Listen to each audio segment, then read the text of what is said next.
Up, RotoGrinders, Dean here. That's Dean78904 if you want to get all technical on me. Hopefully, we're going to be taking down some contests tonight on either Fanduel or Draftkings. You're going to see that name atop the board, at least on the podium.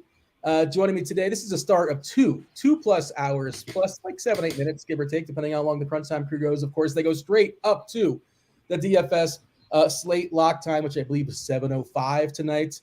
Man, it is a super, super straightforward slate. I know Kirk Dees is going to say, hey, you stole that from Dave Potts. Jesus, good, his article. He said he can summarize the slate in one sentence. And yeah, you kind of sort of can. We're gonna have more than one sentence, Kirk Dees. That's Kid Yahoo. We're talking again for an hour and a half. We yield to the crunch time crew. I believe it's Carty, SquirrelPatrol, and Roth. Roth will tell you what's going on weather-wise. He did actually just give an update in his article. It looks like it's a little less scary than it was earlier today. I'll go ahead and drop it in the chat for the people. What up, chat? Hit that like button kindly. Do subscribe. Turn on those notifications. Check out Roth's article. Yeah, we'll discuss that in a second as far as the weather. But yeah, Kirk Dees, how were things in your world? We were talking music pre-show. You were saying your favorite band. We should give the chat a second just to guess who Kirk Dees' favorite band There's is. no one would ever guess this. Well, because they see the piano behind you, they think, well, it's got to be like Billy Joel, right? Or Elton John. Piano Man, that was pretty good. But this is new. I'm not good at piano yet. I've been taking my lessons, so my teacher will be coming this evening as too. But I've been tickling the ivories a little bit. What's going to happen first? Are you going to be good, like proficient with piano, or is your Weather Edge version, whatever your Roth plagiarized version of Weather Edge, going to be finally out of patent pending and actually be official? These things are out of my control. I mean, the piano's not, but the patent pending, all I can do is keep pushing them, and there's a lot of red tape involved, and I haven't gotten any answer yet. I don't know what's going on, to be honest. Also want to bring in the greatest DFS player in all of Saskatoon, potentially all of Canada. I don't know. I'm sure he'll take on anybody in Canada. Takes on all comers. It's TJ. What's up, TJ? How are things in your world? Things all good? Things are pretty great. They're busy with the Agents of Fandom website and RG stuff and wedding planning, but life is very good. And am I not mistaken that you had a pretty solid takedown last night, Dean? Yeah, your boy, Blind Squirrel Nut, right? We took down the knuckleball on DK, and we took down the $4 and the $5 and the $15. I got third. I believe I split third with a shout out to producer Steve with the Met stack. No thanks to the Mets, by the way. It was all about the one-offs. The Met stack, although like a late base hit by the walk-off by Marte. You know what? I did just see it, the screenshot right before and I'm sorry, I was away from Twitter, so I would have congratulated you on Twitter. No worries. And I'll make sure to do that. But congratulations first off. But I got a bone to pick. With me? Or did see that one of your players yesterday, you said he's awful. You said he's just bad. And you had him in your lineup, and he hit 2 home runs. Bobby D. Yeah, I mean, look, I've been saying, and you were on the shows, and you're a Red Sox fan. You understand the struggle. He's got massive holes in his swing. He's got that Pedro Serrano thing, right? But when he actually hits the baseball, it goes far. And he was facing, he was 2.5, and he was multi-position eligibility. And Quantrell's a low strikeout pitcher, so it makes sense. Yeah. Yeah, I mean, look, I've been playing him all week. I'm now even with Dahlbeck, for the record. He's owed me. He finally made it right. But yeah, I had him. It was weird. I had like a 4 or 5 man net stack. I think it was a 4-man net stack, and all my one-offs. Well, Betancourt was worthless, just a catcher going to make stuff work. But it was Gorman who crushed, and it was Dahlbeck. Oh, and you know what? We were talking about the show yesterday.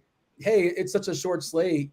You can roster a hitter against one of your pitchers, and I had Luis Castillo, and I had J.D. Bleday in his very first homer for the Marlins. Just made stuff work. And some people have rules why you can't roster your hitter against your pitcher, and especially on what was it, a 5-game slate yesterday? Absolutely, I'll do that. So, and I had a couple Yankees against Scherzer that didn't work out, but this lineup happened to work out. So, it was a good day. Good day for your boy.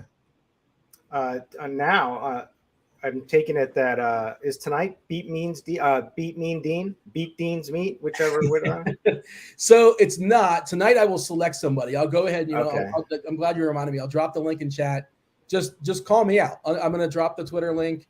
You don't have to like follow me on Twitter or whatever. Sure, I appreciate it, I guess. There's no rules, basically. Just respond. Try to be creative about it. Tell me why you're going to take me down. I thought your boy Herbert was what wanted to challenge me, and like he didn't officially get in the link, but maybe he's lurking. Yeah, if he is, do it. So here's the deal. Like we normally I'm on the Friday show with like Chop, and we're not so I'm not on the show tomorrow. Okay. So and I owe you $50. So we're gonna run it back to whoever you pick. I'm gonna back double or nothing, and pay at the end of the slate, no matter. You're gonna martingale this though, like you're gonna keep. No, I'm just saying tomorrow's the cutoff. Like if I lose tomorrow, then I pay you $100. It'll be a funny bit though if I just keep winning and you keep martingaling it. Yeah, well, like 4K and I guess the math wouldn't check out, but you know what I'm saying. Philip Seymour Hoffman, I'm sure would inspire you and your favorite movie. And we gave the chat enough time. Has the chat guessed what your favorite band is? I haven't seen any guesses lurking out there, TJ. As far as do we you have an eye in the chat? Owl City was the only one that I saw.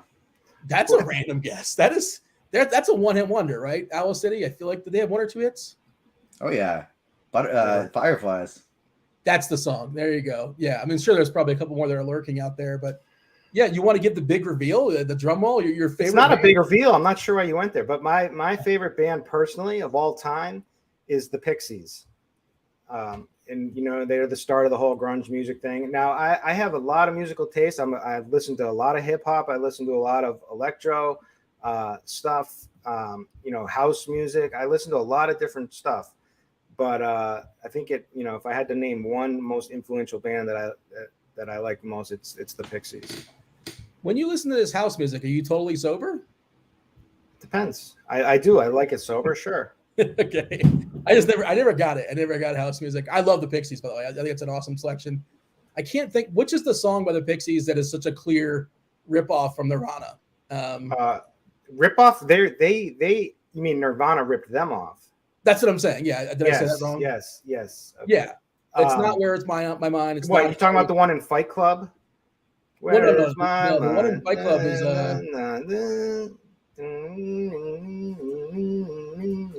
the Smells Like Teen Spirit ripoff. I can't think of the name of it. Is it Debaser possibly? I love Debaser. Gouge Away. Is it maybe Gouge Away? It doesn't matter. But yeah, there's a lot of good songs for the Pixies.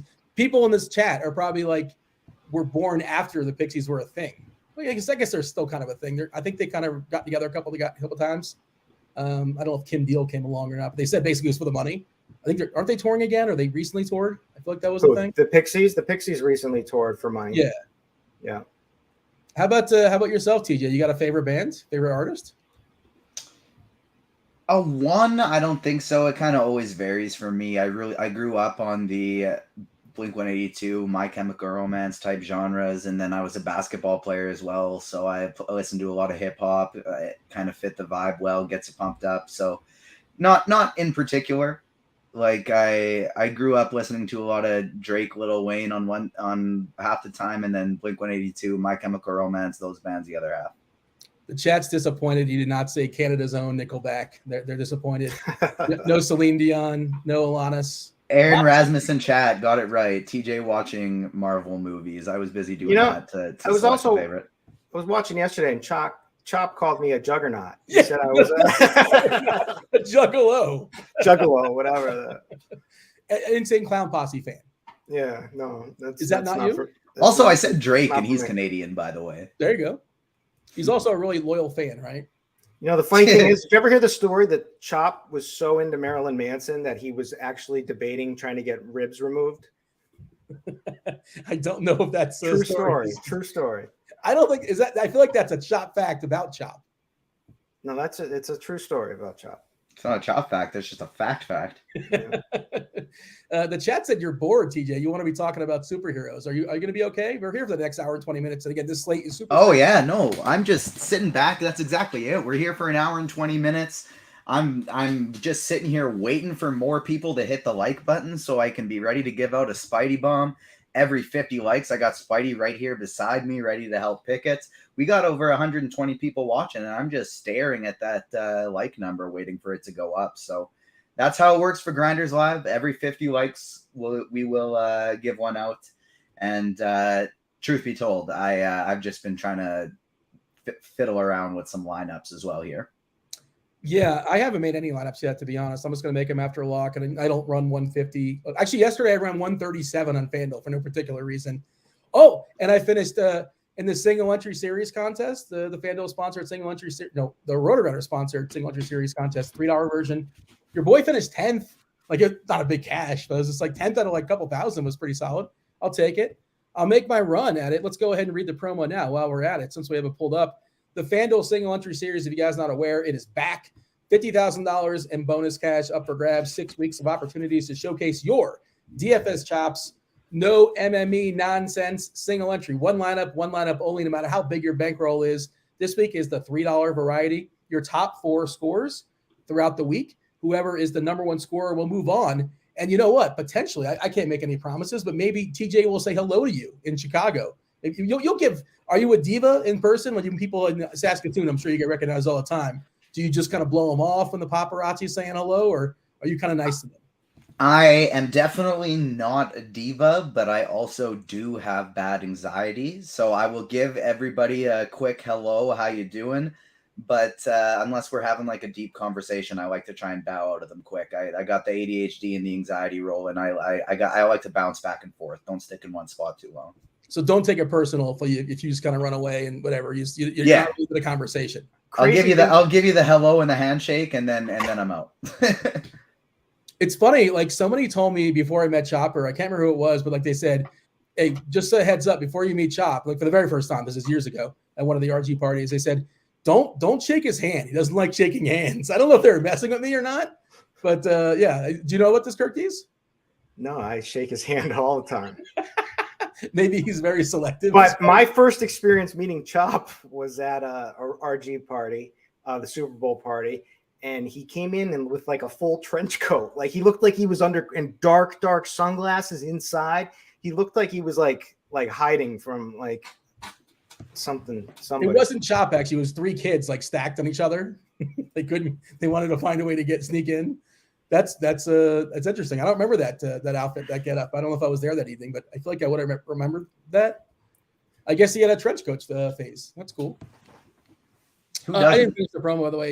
Again, if you guys aren't aware, in Chicago, the finalists this is all added value. There's nothing, you're not paying into this as far as the prize pool coming out for winning the single entry series contest individually. September 9th in Chicago, you got a shot at winning 10K, and you're not in that big pool of, what is it, TJ? Hundreds? How many hundreds is it? How many finalists are there in your contest? 125. Oh, so it's not that. Okay, I thought it was stacked more than that. But this, I think, is just 8 people. I'm pretty sure it's just the 8 winners at each individual price tiering. $3 again this week. What's up? Listen to what I did. So I remember RG had this like way back too, like in like 2017 or something, like somewhere around there. I did it, and I was qualified. I was qualifying for the seat. The thing, and they had like one extra slate that I didn't know about, and I didn't do it, and somebody passed me on one of these things. So I remember just being like, I had already thought I had won. It was crazy. That's a rookie mistake. I just went ahead and dropped the link in chat for Twitter. If you guys aren't aware, you just call me out in this thread. You get yourself 1 month free, not a week, not 2 weeks, not 3 weeks, a full month of RotoGrinders Premium. That's not just baseball as well. Baseball, I would say football, but I guess you might get some preseason, right? Yeah, if you have a month, preseason football, basketball, well, not so much, but you know what I mean. All the sports, golf, MMA, F1, everything with the exception of NASCAR, all the tools, the projections, Dave's article, the rankings, all the good stuff. Just go ahead and call me out. Tell me why I should pick you. Already some good submissions in there, but we'll pick somebody tonight. We're going to play tomorrow. I will play on your terms. You want to play on FanDuel? I'll play on FanDuel. You want to play on DK? I'll play on DK. That's it. I'm not playing anywhere else. But one of those 2 sites. And we'll have a head-to-head contest. You take me down, you get yourself 1 month free of RG Premium. All right. So TJ, this slate, right? Especially on DK, Shohei Ohtani, like what is going on here? He's like 8-9 over there. It's going to be insane as far as his ownership. He's the clear best pitcher on the slate, not even a conversation until you want to talk about things like ownership. Ohtani's got a 36% K rate. The next closest guy is Cutter Crawford at 27%. And then you have the Dodgers, who have a team total, I believe, of 7 against Jose Urena, who did okay against them not too long ago in Dodger Stadium, but I watched that game and there was a lot of balls smashed, a lot of balls ending on the warning track. And, there's a reason why it's a 7 total. Urania's pretty rough. His Sierra is like 2 points higher than his ERA. He's been crazy lucky. I mean, that's the clear and obvious stuff. But of course, baseball, goofy things happen. Tell me about your perspective as far as this slate. On DraftKings, I do think it's incredibly difficult to get away from him. If you do want to do it, I think there are some other guys that could maybe match some upside on a point per dollar basis and then hope your bats are making the headway on a raw point standpoint. But on DraftKings, that's hard to get away from. On Fanduel, where he's also going to be the most chalkiest guy by quite a bit, and he's the most expensive pitcher, you actually get a discount on Zach Wheeler. I am interested in getting quite a bit over the field on Wheeler and maybe equal to or under on Ohtani. How are you handling the Dodgers? All over. I'm getting as many as I possibly can. In 150 lineups, I have my team stack percentage right now as I want 100% Dodger stacks. It's obviously not going to shoot out that way, but I'm trying to get as many as I physically can in the lineup. Bets: Trey Turner, Freeman, Will Smith, Lamb batting 5th, Lux batting 6th, Muncy. So they got 5 L's in a row, 5 lefties in a row, 5 through 9. Urania, a righty. I believe there's 2 lefties in that bullpen for Colorado. And last I checked, Ty Blach is in the minor leagues. They're long man. McKinstry is drawn to start. There's no Justin Turner, no Leprechaun. I know he's dinged. I'm not sure if he's available for pinch hit, but he's cracking the 9-hole. Muncy dropped down to the 7 spot.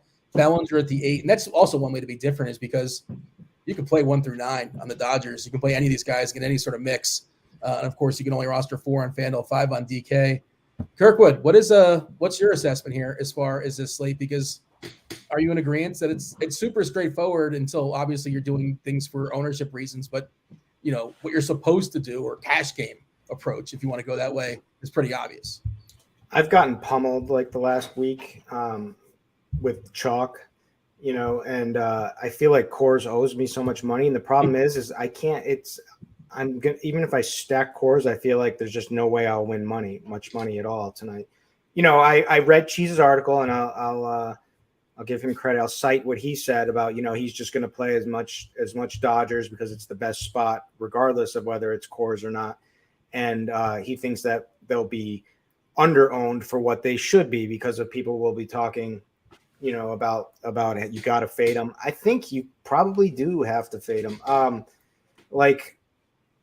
And he didn't agree with that, but I just don't. It's just too damn easy. I was just building lineups and because Jake Lamb's in there, you can just do whatever. You can get the 5 top bats. You can do whatever you want with the Dodgers, and you can even get it with Wheeler and Ohtani. And if you don't, and if you need a little savings, you can go down to Alex Wood, who I like a lot. Now, when we get to pitching, I thought it. So it seemed like to me, because I was doing the expert tags today, and it seemed like everybody was tagging Kikuchi, and that's because he projects well. And I hope that's the case that people play Kikuchi. I don't think they will, because it doesn't take to me, it's such a no-brainer to play Alex Wood over Kikuchi in this spot, absolute no-brainer. So maybe I'm wrong there, but I feel like people will start to realize that there's more risk there and probably not as much upside as they thought. But projections like Kikuchi, so people will play them. But I use some of the other our competitors stuff too to I run 150 lineups there, and one of our competitors that when I run it over there, it's usually a contrarian, more contrarian type of builds. And it gave me 83% Dodger stacks, 5-man Dodger stacks. And so I just don't see how this is not just massive, massive, massive chalk tonight.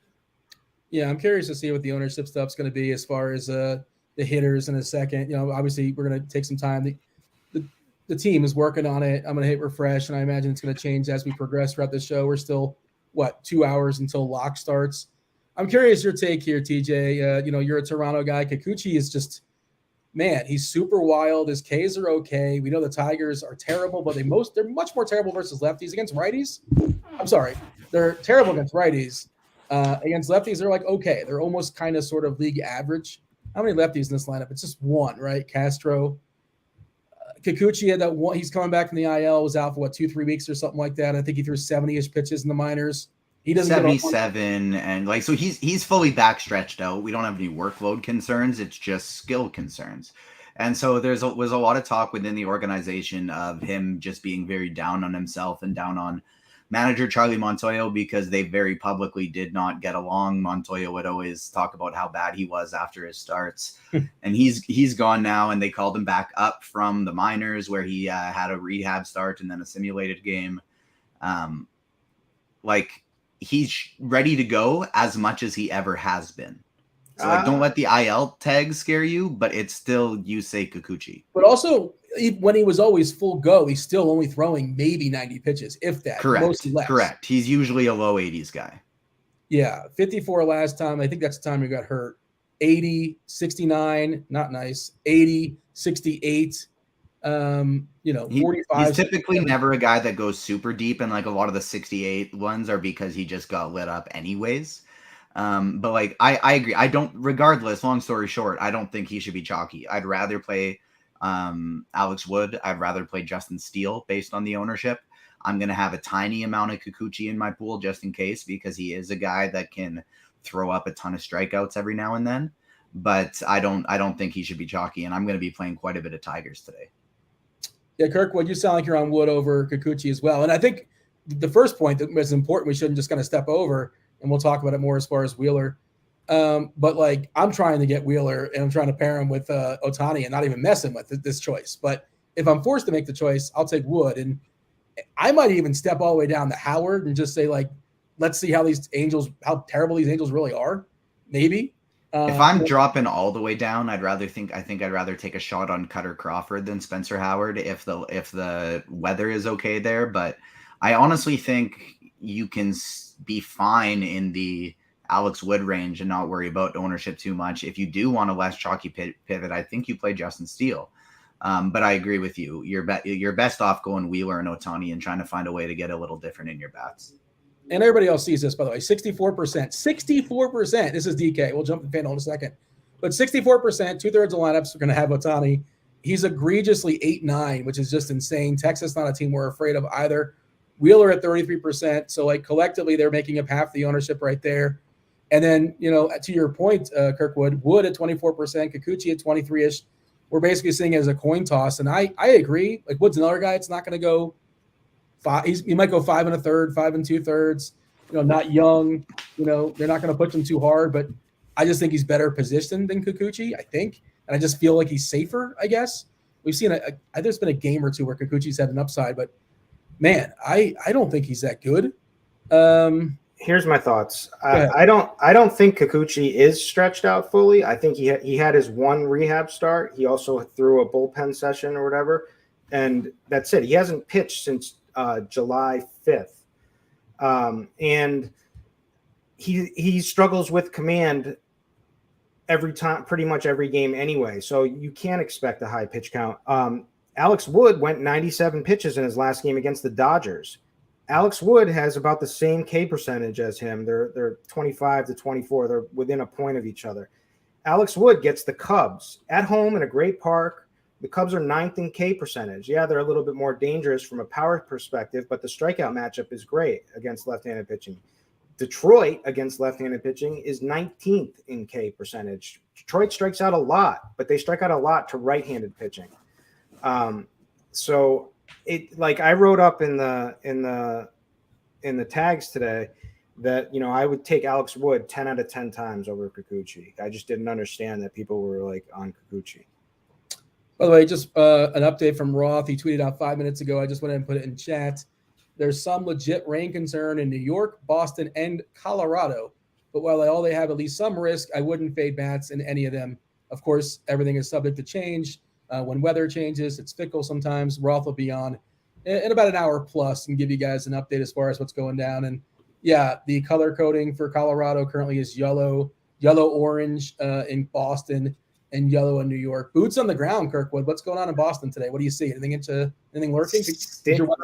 It broke my dew point model today. The The dew humidity, point's high? the humidity is insane in Boston today.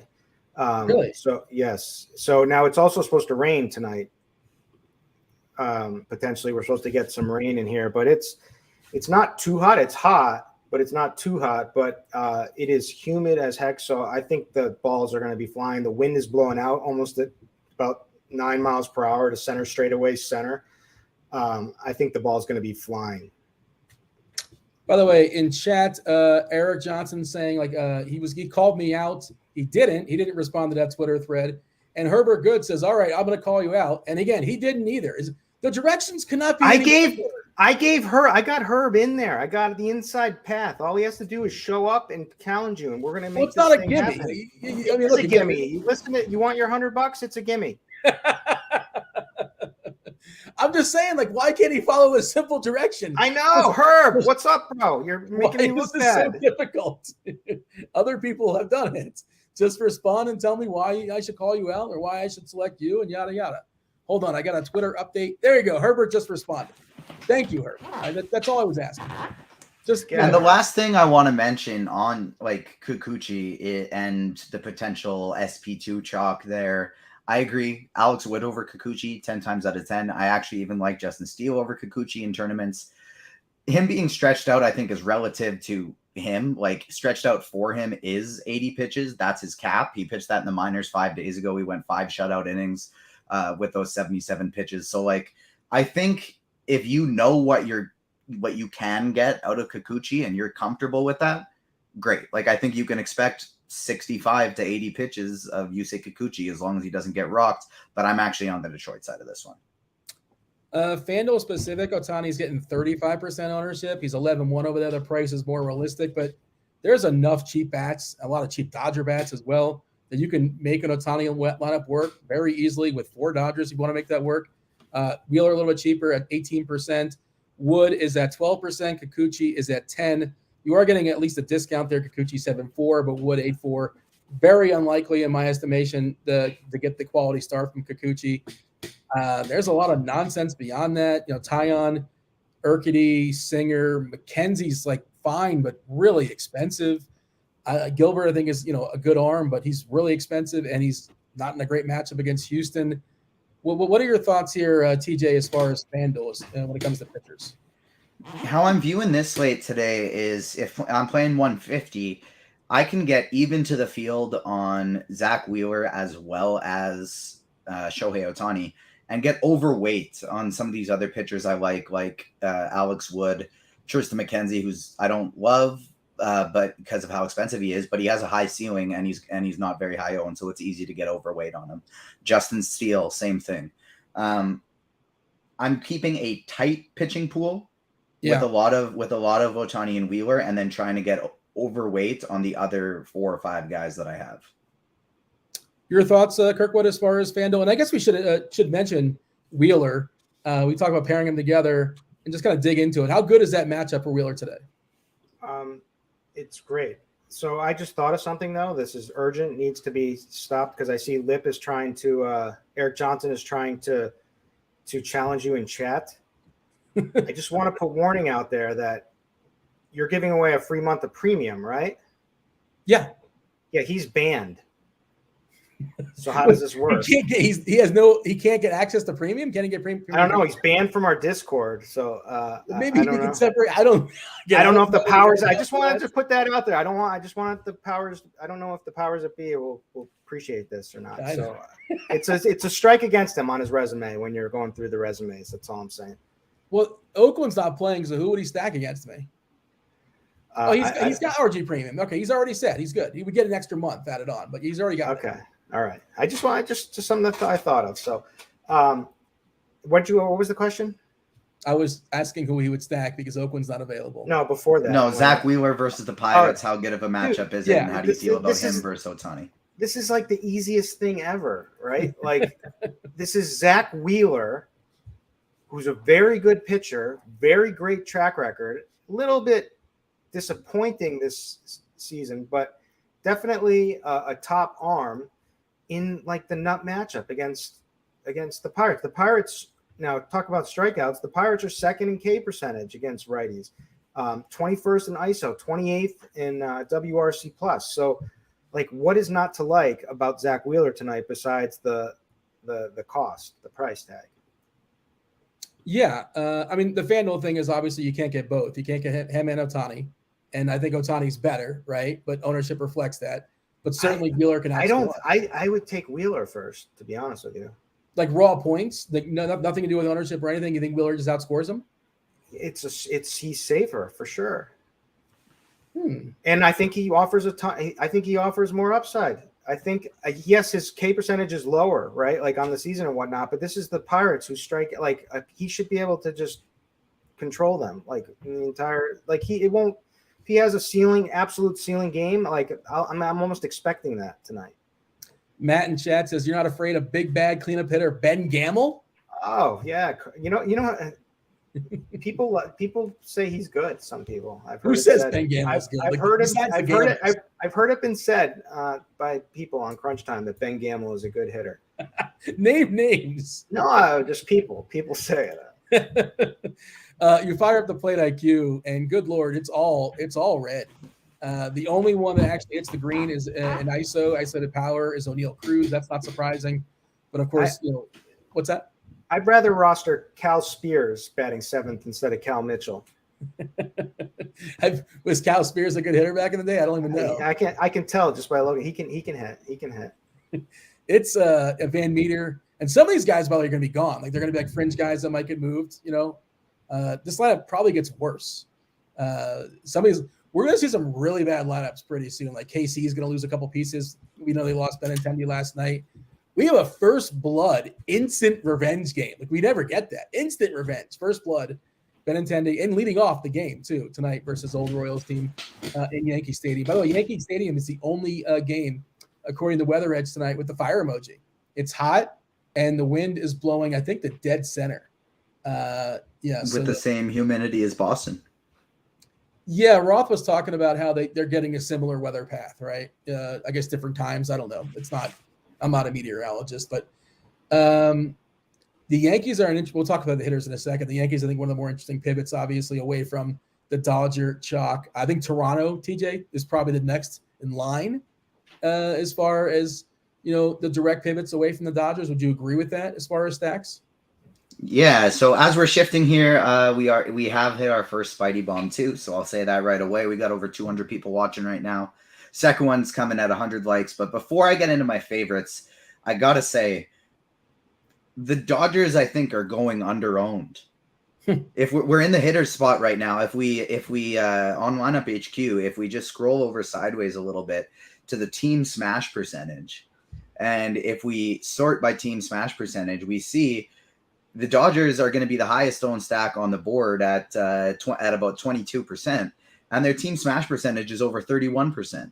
Like they're not going as highly owned as they're supposed to be. They're just in a tier above everyone else by such a wide margin today for offenses.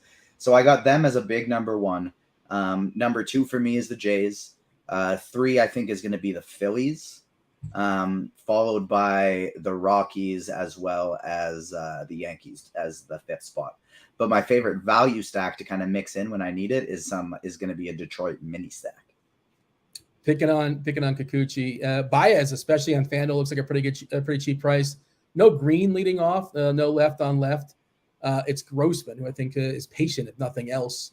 And Baez is the very first Spidey bomb of the day. Javi's going to hit one out off of Kikuchi. We got him projected for about 10% ownership on FanDuel right now. I'm going to be double that. Kirk, did you have anything to say as far as Spencer Howard? I think more sucks. Okay, who sucks more, Spencer Howard, who Cutter's better than what, or the Angels? You're saying? The Angels stack. I actually like the Angels top of the order stack tonight. You're gonna run up 5 Angels? You're not running out 5. Dare me to? Dare you to? All right. In a real lineup, not something you throw $10 on. Stassi, Walsh, Ward, can't do Shohei, but Barrels, number 7. Adele, starts to get a little dicey, but Ward, Walsh, Stassi, right in there. I'll even play Philly Gosselin at batting 7th. Okay. I mean, look, large field tournaments, of course, especially they're top heavy. I get it, but like that's not the stuff I'm necessarily concentrating on. So I don't see myself getting there. Why is Ohtani not projected in that lineup? That's weird. I mean, I know he's not available. I so want to know who Burger Fan 69 and Zoomer are. Like, I know I have a feeling I like know them, but they're like hiding under someone else. But why do you think that? Just the way that they act with each other and the things that they're saying. It's just. You think they're cohorts? You know what I should do? I should have RG run the IPs and let's get to the bottom of it. What if it's the same person, like on 2 different laptops? I wouldn't put that. No, it's 2 people. Yeah. Did you have a take? I'm talking like as an SB2 for Howard, and just to kind of open stuff up. If you want to spend up on some of the big boy bats, that's one of the ways to get there. And it's not an endorsement of Howard. We've seen him like do stuff at least in the minors. Pedigree, huge prospect with Philadelphia. Of course, he flopped there, and maybe it's just not going to happen, and he's a quad A kind of guy. I don't know. But Herbert says it's Big T and Chop, by the way. No, it's not them. But yeah, I don't know why you would assume. Why can't it just be 2 random people that like to interact and talk some baseball? It could be. It also could be some people that I'm thinking of, but who knows? Maybe it's old people from your Discord you disbanded from, and I'm assuming you're still not a part of that. You've stuck to your word. Correct. I've left that. That's possible. There's 2 in there that could fit the bill. It could also be my boy it's Pat, but it probably don't know them. But we'll see. We'll run an IP. You're gonna run the IP. I gotta. Yeah. Producer Devin in chat says that 20% he's seeing on every single Dodger player as far as projections. TJ, I'm not sure if you were quoting things under that. Are you okay? That again, it's. I'm surprised every player, even McKinney is going to be 20%. Is that right? That seems like a pretty big number for him. But you don't care. It sounds like, TJ, you think they're still kind of under-owned when you consider the circumstances. Yeah, like not aggressively by any means, but I'm saying we have them projected, the chances of them being the highest stack are higher than their ownership. And so if I did a refresh right now, the ownership's gone up, the smash percentage has gone down with McKinstry projected, but it's still a positive 3.9% leverage. Yeah, let's pull up the ownership now. I guess we're going to focus on it. Let's give the summary as far as pitching. And again, it's pretty straightforward. You've already said it, but some people jumped in like 5-10 minutes ago. They don't have time to watch us for two straight hours. Kirkwood, give me your summary, your approach as far as pitching tonight. Shohei, Alex Wood, Wheeler. I actually prefer Wheeler first out of all of them. If you really want to get a little bit different, you can go to like safety, like Urquidy. You could even play Taillon. It's now. I mean, this KC lineup is getting worse and worse every day. Without Benintendi across the way. So Taillon has not been very good this season, 20% K percentage, but I could see this working out for him. To be honest, it's mostly going to be Shohei, Wood, and Wheeler for me. I think we're just gonna have to get different at bats. I think we might get a cheap homer or two from these lefties for Kansas City. Pasquantino, Vinny Linguini. The thing is, it's Wednesday's Prince Spaghetti Day. Friday, it's Fettuccine Friday. Thursday is nothing. There is no Thursday. There's Manja Monday, so I don't think I can play him on a Thursday. There's no Italian food tie-in. Tiramisu Thursday? That's Italian, right? Does that work?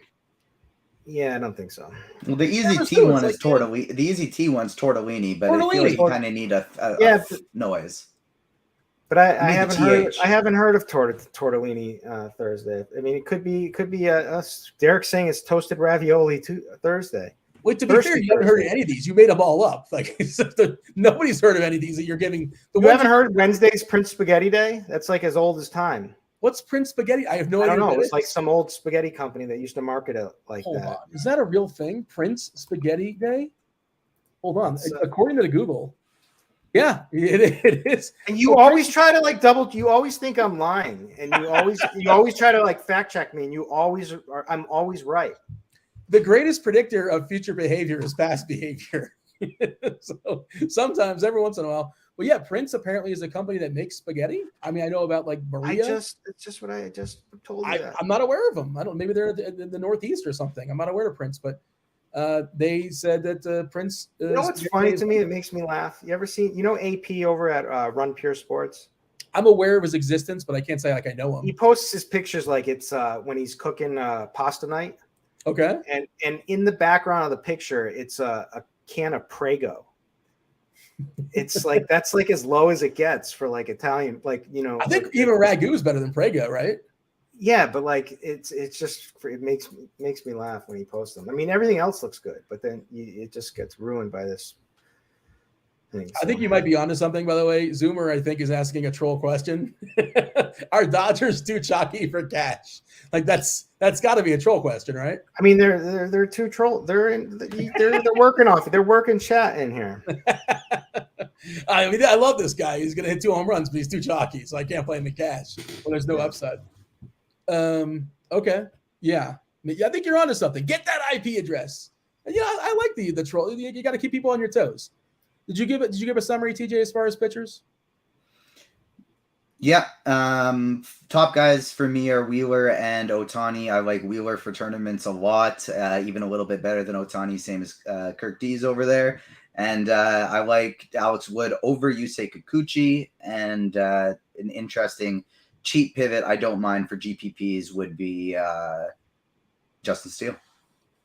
Do want to mention, get ready, Kirkwood. We're going to prompt you in a second. In case you're not aware, in case you haven't heard, Stat Hero. Stat Hero is a thing. It's a different way to play fantasy sports. It's a unique fantasy sports platform that allows users to compete not against Kirkwood, not against Eric and his Oakland stack, not against TJ, but you compete against the house. And you participate in a head-to-head style contest for Stat Hero. They're going to provide a lineup that you have to beat, and just pick them style, and you go ahead and you pick your winners against their winners. It's not like, it's kind of sort of like the beat mean Dean system, but you don't get 1 week free of RG Premium or 1 month free of RG Premium, but you get American dollars. If you're interested in such things, check out Stat Hero. You use the promo code GRINDERS, 50% deposit bonus up to $250. And Kirkwood, I know you took a look at it today, and you think, how do you feel? You feel good about your squad against their squad? No. Oh, okay. Well, maybe we shouldn't play these guys then. They asked me for a pick. I provided one.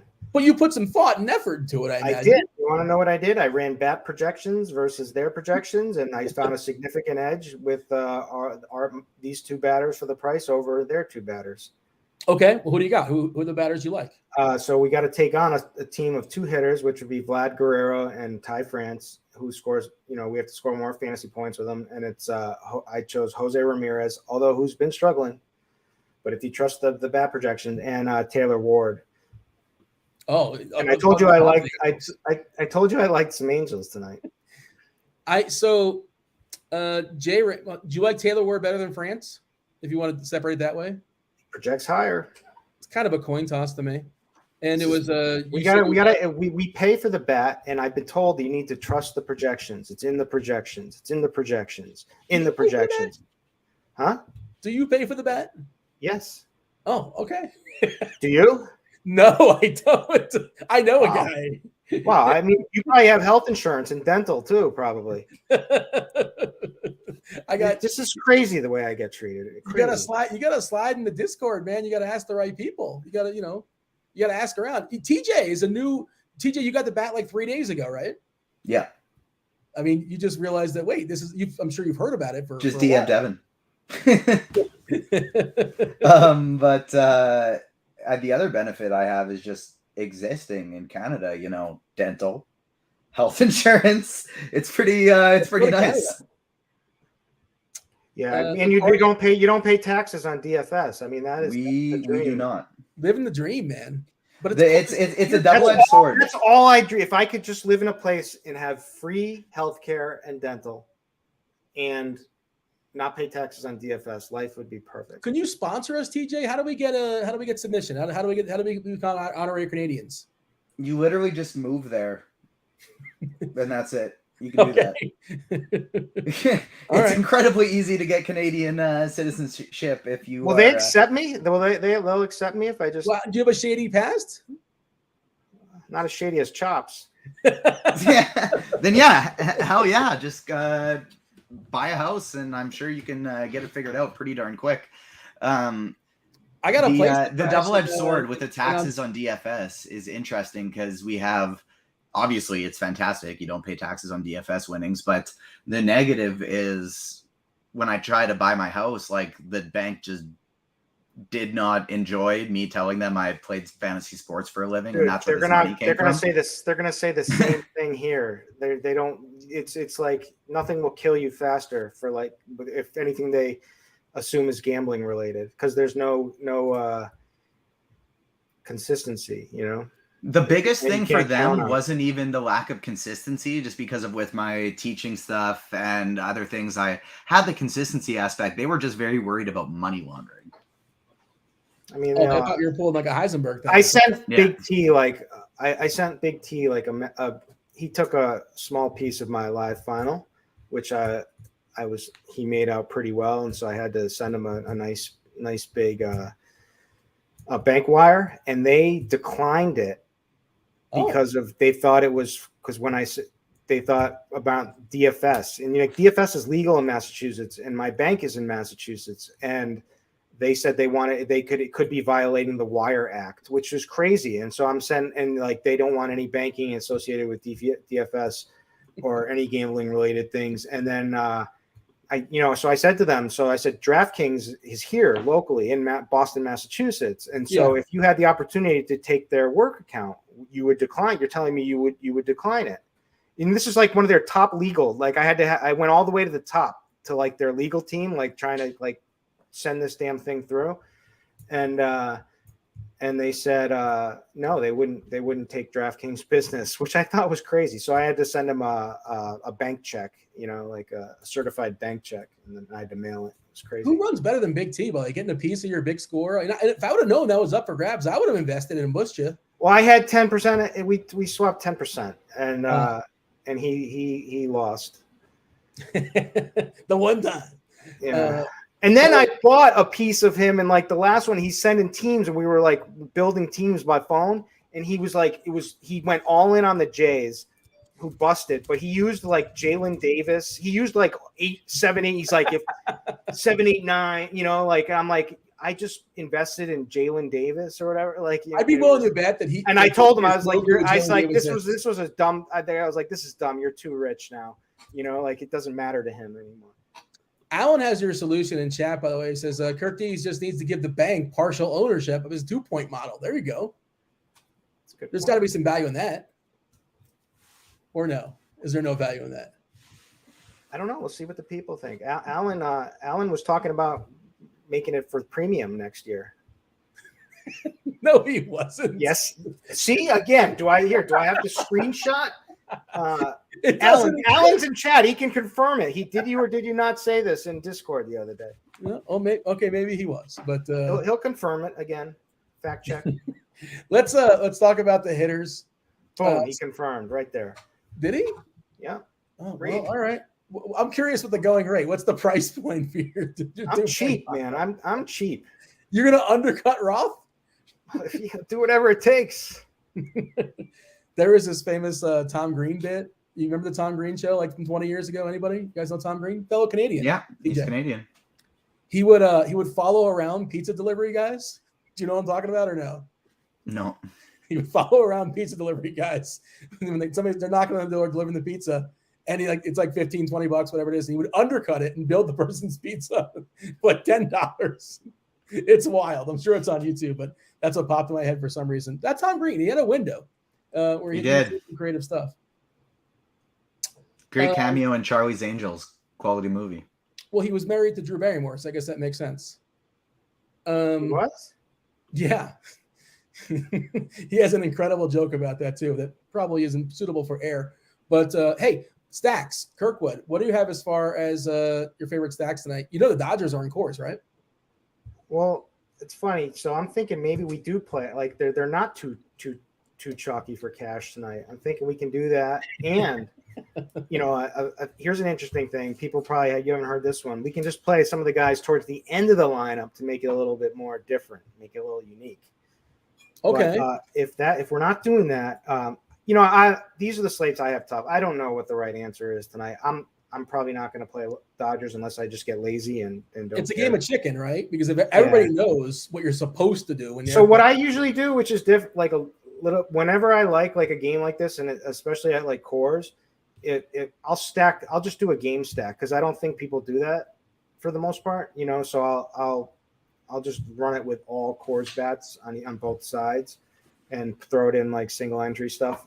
But it's one way. But I mean, who else can compete with them? Toronto against Detroit, right? Like Toronto's at home. They just, they put up 20. They put up a football score on the Red Sox. Now the Red Sox are horrendous, but it's a good matchup for a bunch of righties, right? With Tyler Alexander on the hill, a bunch of power righties. So Toronto is there, and they're not going to be sneaky by any means. I think the one that has the most upside that probably won't get played enough is the Yankees. I think Phillies too but they'll probably be popular. I think Detroit. I mean, I definitely like some of these bets in Detroit.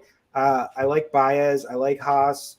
I like Scope down at 6. I could even play Cabrera. Against Kikuchi is terrible. We'll see. And we'll see if he magically fixed everything with now that his neck is feeling better. But I mean, he has been rough all season.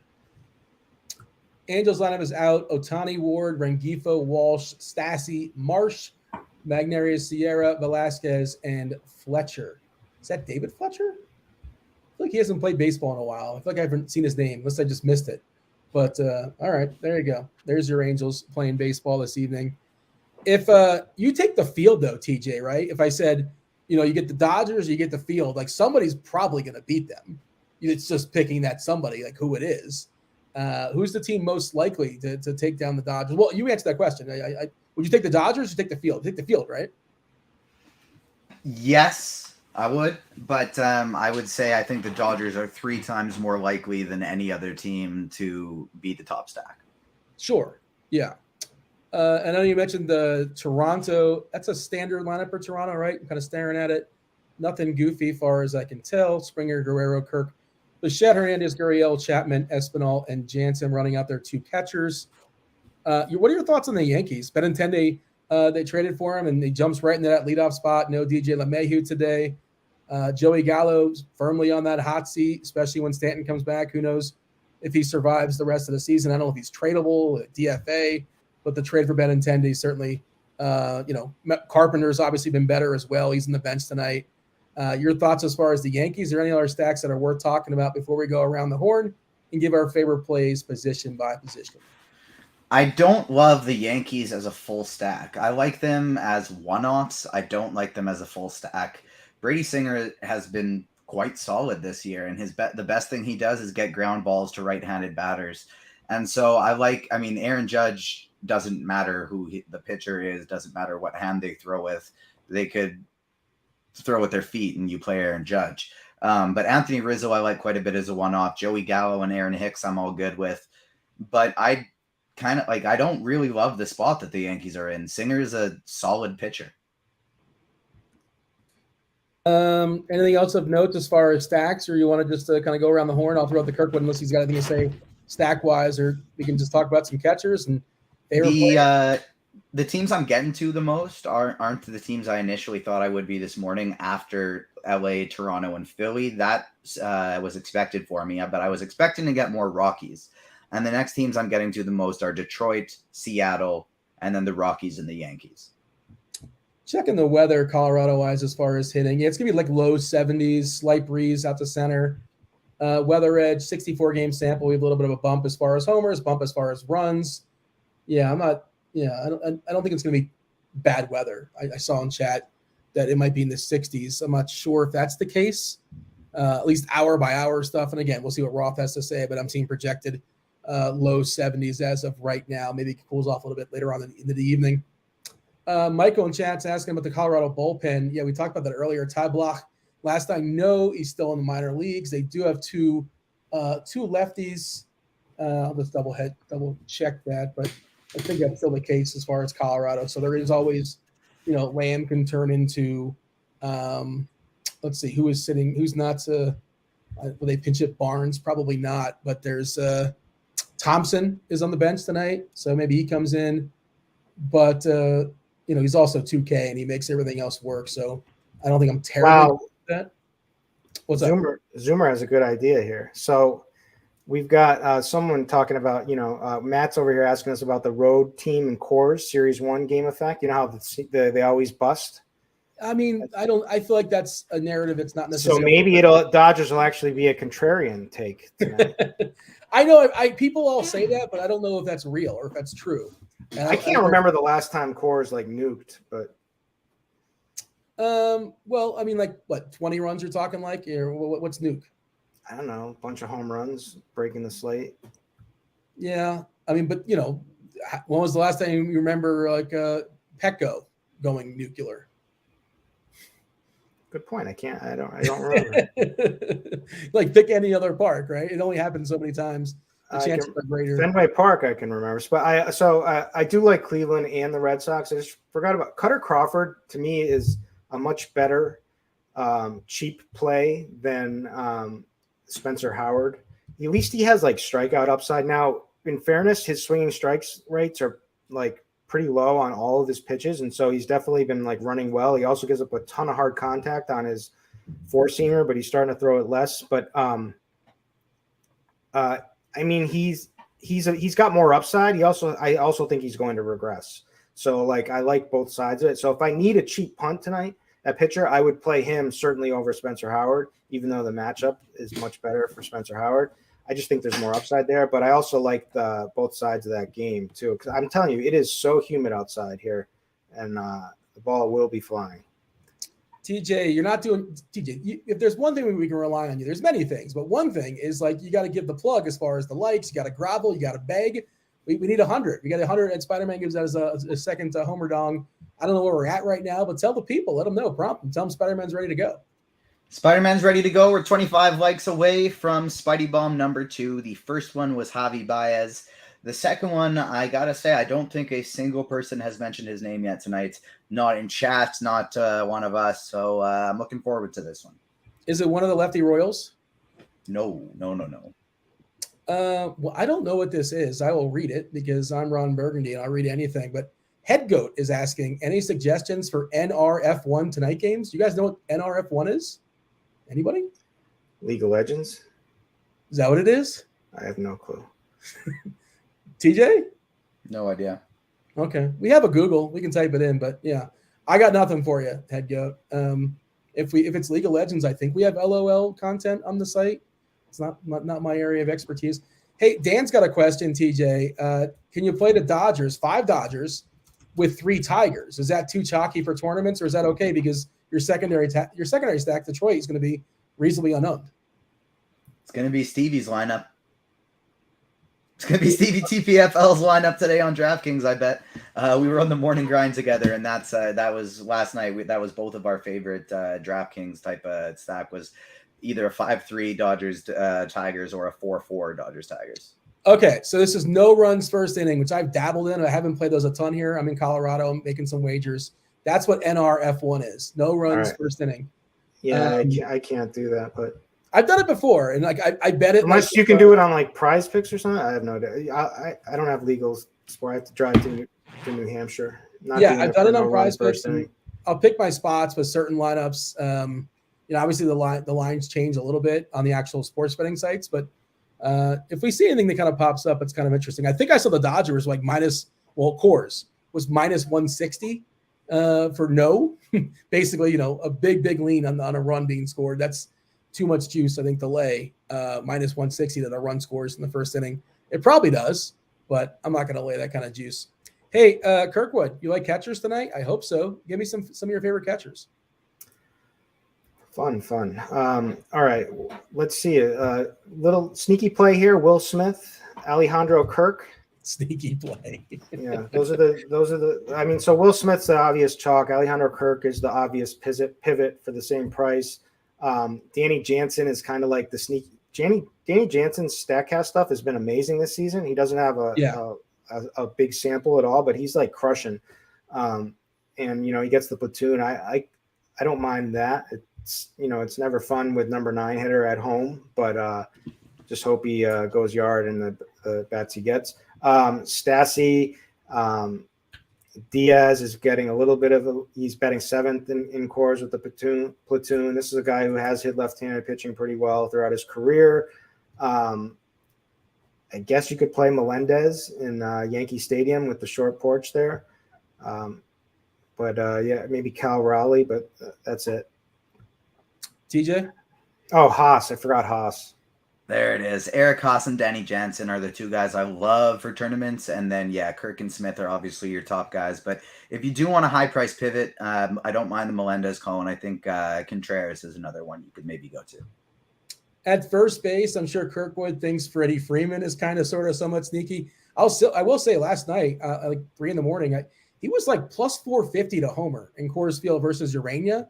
I can't remember which book it was, and I'm sure it's adjusted now. But this is why you got banned, Dean. This is why I'm just making a wager that they set the line. I don't set the line. I'm like, well, that line just seems too good. And in Colorado, it's one of the best places to sports bet because they have the most variety. There's like 10 different sports books or something like that. There's a whole bunch. It's a plethora. I had a little bit of a taste when I was living in Florida. It was just one book, a monopoly, which is horrendous with a consumer for many reasons. But yeah, you shop around. Some places are like plus 300. Don't bet that. Bet it where it's plus 450. Like price shopping is probably your biggest edge in sports gambling. That's like the best way to take advantage of stuff. Best way to be profitable, besides making sharp bets, obviously. But just shop around. The golf odds too. I mean, I look at Noto's picks. I blindly. I don't think about golf, but whatever Noto says, I just fire that off. So you hit those last couple. The one that Cal hit. I hit one of them. I think the first one I missed because I wasn't here yet or whatever. Or I wasn't ready to play golf. I can't remember what it was, but I hit one of them. I didn't hit them both. But yeah, he had back-to-back weeks where he hit like 2 outright winners that were 30, 40 to 1, 50 to 1 or something silly like that. You got a big fan in here, Kenneth Schmidt. Love you. Give me a hug, Kenneth Schmidt. You know Kenneth? How do I give a virtual hug to somebody? If I could, I don't know. Put your arms up in the air and squeeze them, or just do like this, like something like that. Well, Brandon Moreno. Oh, it's UFC. Right, Speaking of UFC, yeah, I'm excited about this week's slate. But they're doing a DraftKings live final now with $250K to first. That's starting. So that is one live final. I don't know if it's live final. I don't know if it's a live final. I think it probably will be, but I didn't check that. Oh, it might be virtual. I don't know, but. I haven't dabbled in UFC betting yet. I think that could be fun, right? I have a monster bet. I have a few monster bet. I drove to the DMs. I drove on Monday to put them in. Well, dude, let me know. And now I'm starting to get scared of one of them too. Well, tell me what you like. Let me know, and I'll put some American. From now on, when I go, I'll do it. I'll tell you. All right. Well, I mean, has the odds now changed, and now there's no value? Yeah, some of them I got some good closing line value as of right now. Although on my biggest one, I'm actually going the other way by 5 points, but it's tiny move change. Are these your takes or somebody else's takes? Are you a big MMA guy? Like, you study the tape? I definitely do. I study the tape. I listen to certain people. I've done nothing ever since COVID. It's just been I got so into MMA. First base, Fab Five Freddy, of course, for the Dodgers, Vladimir Guerrero, nice pivot. Fanduel specific, or even on DK, the price is pretty good for Rhys Hoskins, 4-1. I think he's 2.7 or 2.9 on Fanduel, which is egregious. We know about the flat-out punt for Bobby Dahlbeck, bad lineup spot, but plenty of power he exhibited last night. And another cheapie I like is Vinny Pasquantino. Good positive hitting environment there in Yankee Stadium weather-wise, and also especially for lefties, 310, 315 down the line. I like him for a potential cheap homer.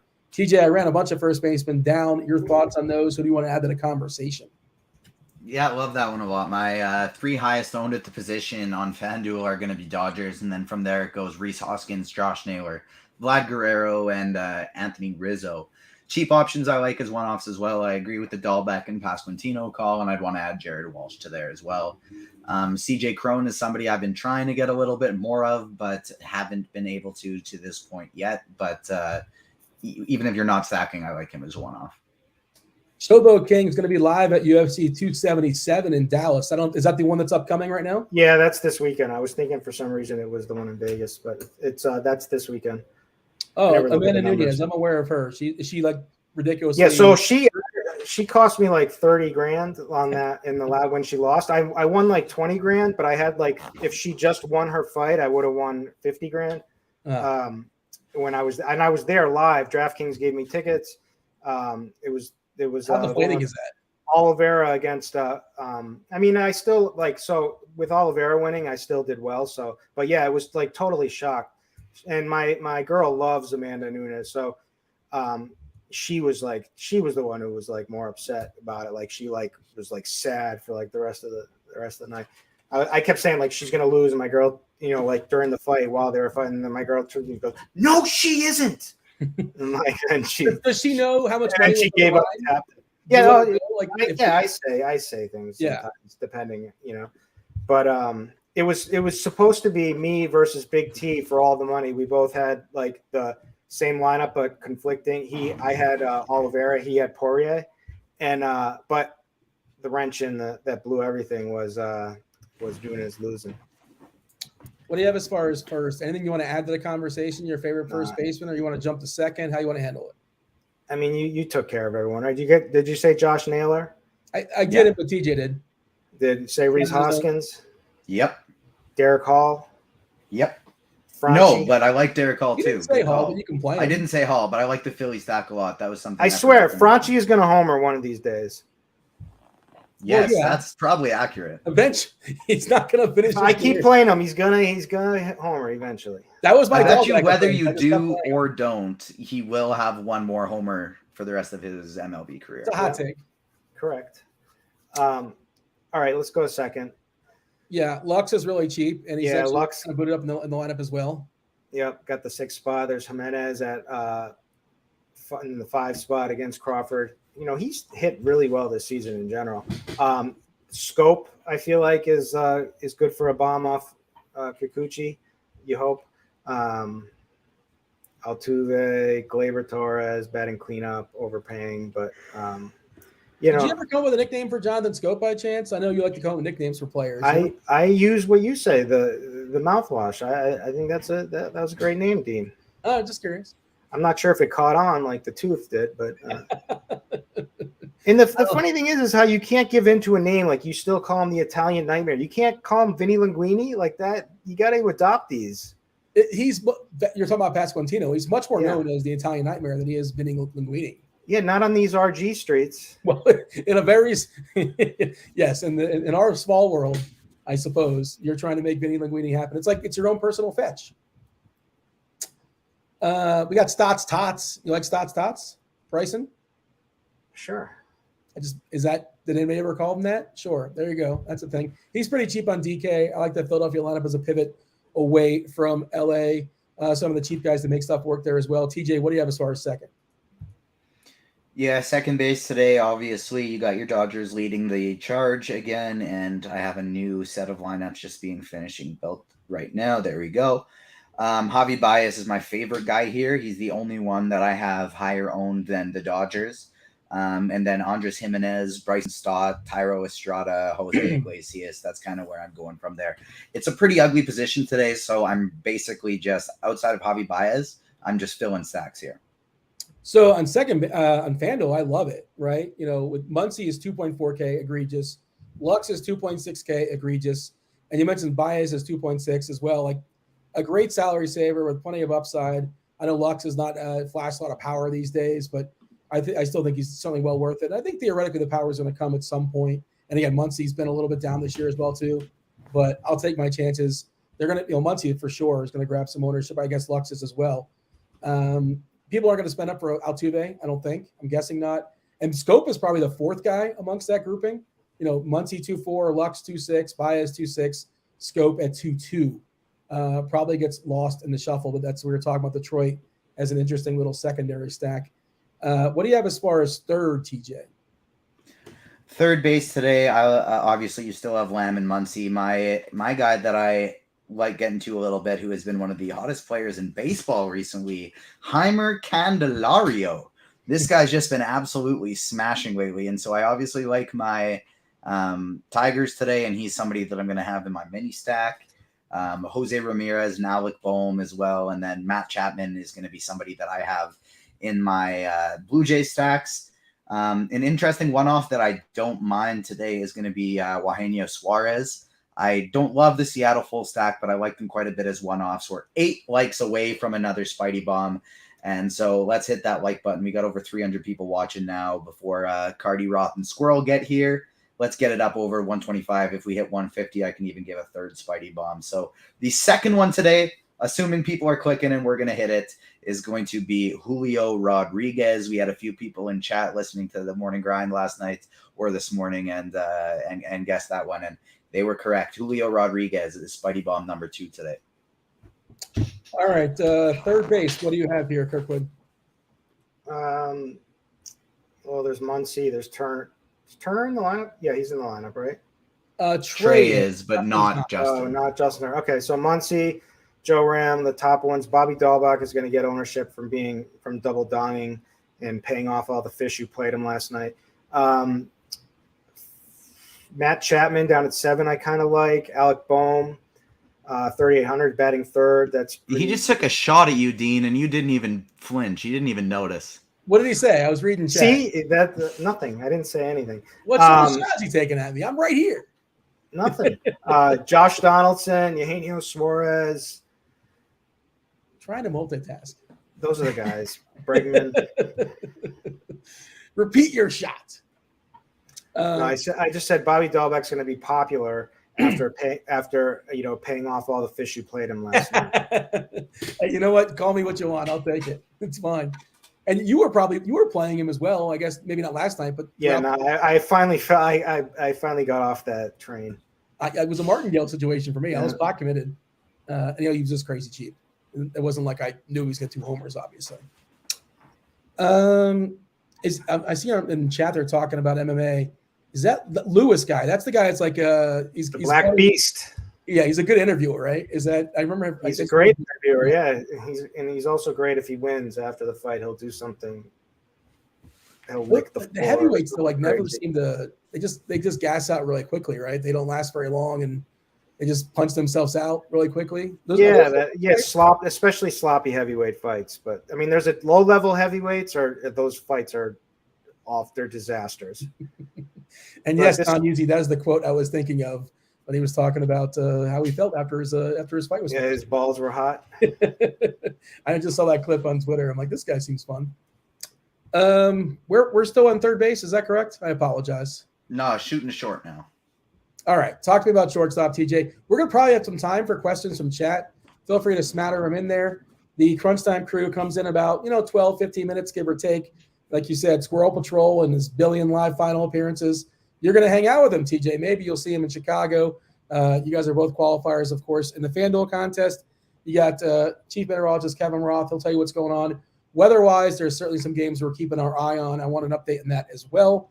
And then DerekCarty, CEO of the Bat. Shortstops, TJ, go for it. You got Trey Turner up there today, but Javi Baez is, of course, you can play him here on FanDuel as well, and I really like him. Javi Baez and Andres Jimenez are 2 guys that are short and second base eligible that I'm getting quite a bit of, as well as Bryson Stott and Jose Iglesias, actually. Bo Bichette, you could play here from the Blue Jays. I like him quite a bit. And an interesting one-off that I'm going to get a couple pieces of is O'Neal Cruz, and I think I'm going to try and get a little Corey Seager in there as well. Xander Bogaerts is probably like the cash play off of Trey Turner if you're not playing Trey Turner, but I'm trying to not play very much Xander Bogaerts lately just because to me he doesn't look right. Potentially in the trading block as well too, like that's been thrown out there. I don't know, Kirkwood probably can speak to that, but yeah, 2.9 on FanDuel. I haven't built a cash lineup on FanDuel, but theoretically, like you probably can play both Trey Turner and Bogaerts and one of them in the utility spot because that price is pretty good. Are you seeing anything goofy there? The eye test, Kirkwood, as far as Bogaerts? I mean, they're just disheveled. I mean, everyone's injured. It's just like a morale thing, I think, personally. But I don't know. I'll play him. He's like one of the only good bats in the lineup. So who's moving? Is JD Martinez going to move possibly? I guess he's going to be gone. JD definitely will be gone. I mean, it all comes down to what they do with Devers, and my fandom is riding with that too. Because if they get rid of him, I'm done. That's it. Like TJ, would you ever put an ultimatum like that on your Blue Jays? Like if they didn't extend Vladdy for whatever reason, I feel like he's signed. But like, would you just say, right, that's it? I did that one time when I was 12-ish. When Drew Brees went to the Saints. I liked the Saints and I liked the Chargers. They were my two favorite teams. I'd always play with Drew Brees and LaDainian Tomlinson on Madden. And then as soon as he went to the Saints, I said, all right, Chargers, we're done. And we're a permanent Saints fan now. And I haven't looked back since. Fair enough. Well, what TJ is saying, Kirkwood, I think he's saying you're immature. Like that was his approach when he was 12. I heard it. I heard the dig, the 12. I you know, you gotta let things on and matured. You haven't. You gotta let things roll off you, you know. Hoosiers Hang Banners is asking important questions. I did say, well, you know, we answer questions in chat.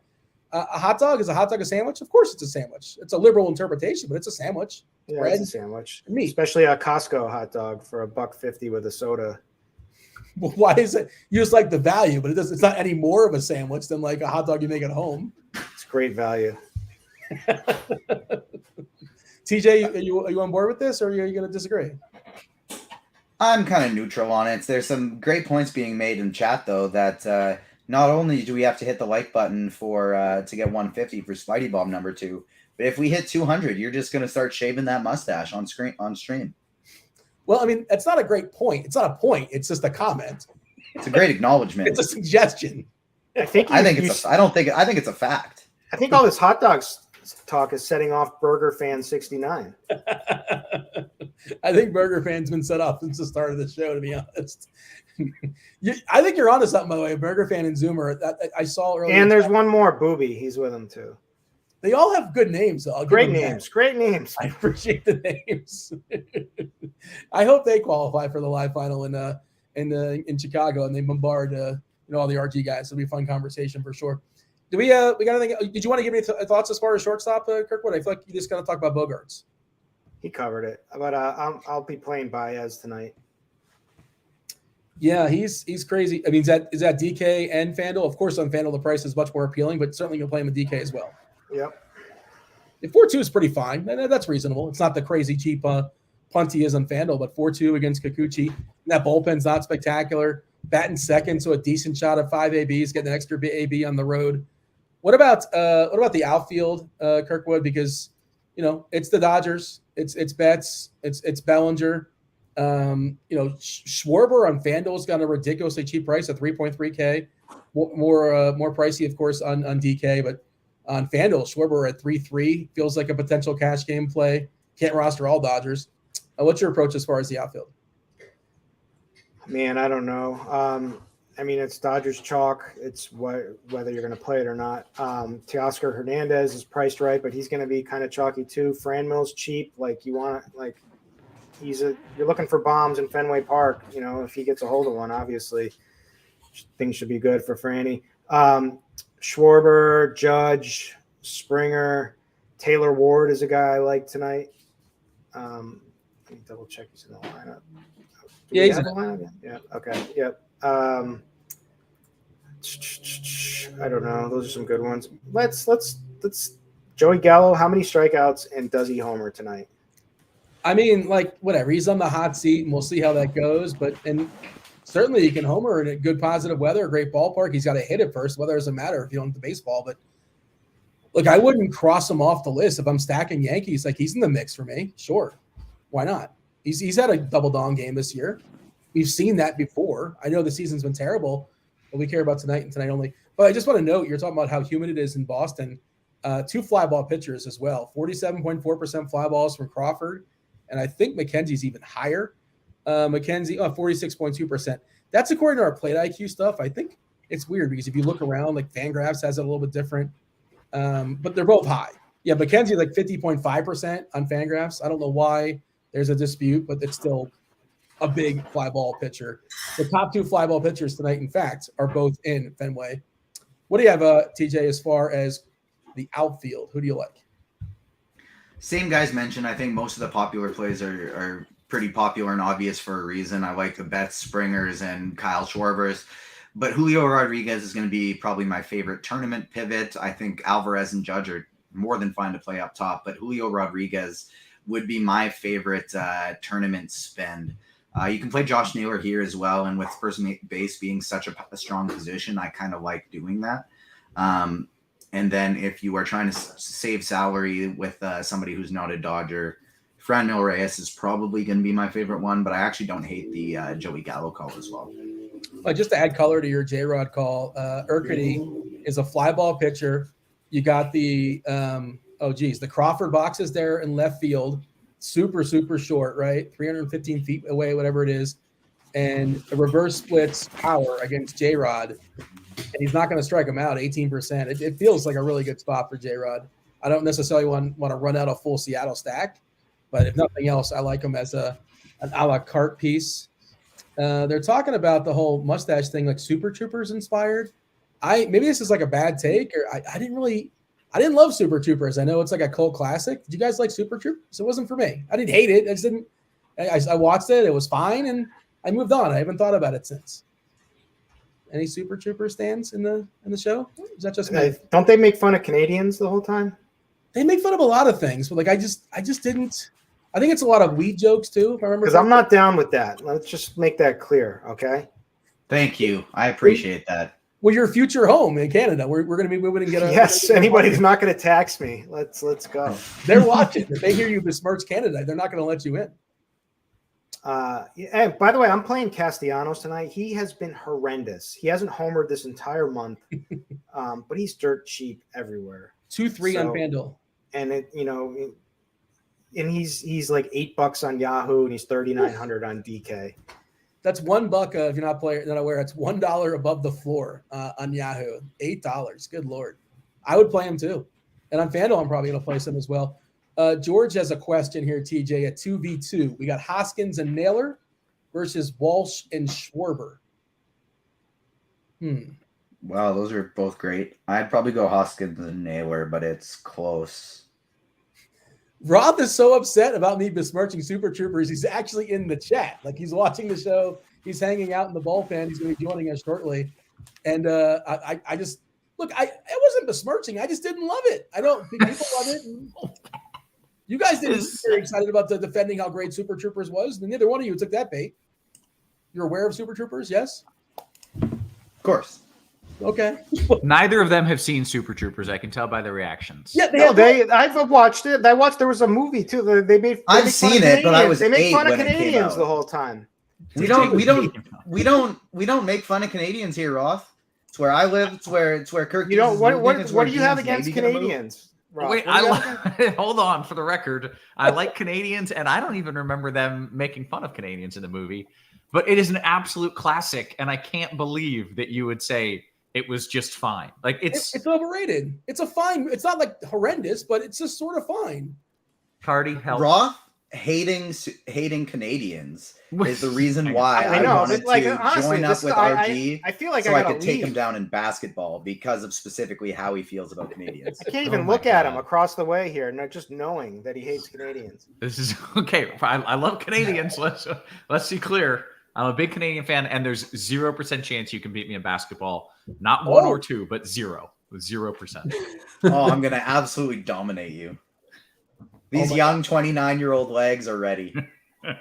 All right, bring that on. Someone in the YouTube chat or someone who just joined, please let them know how great Super Troopers is.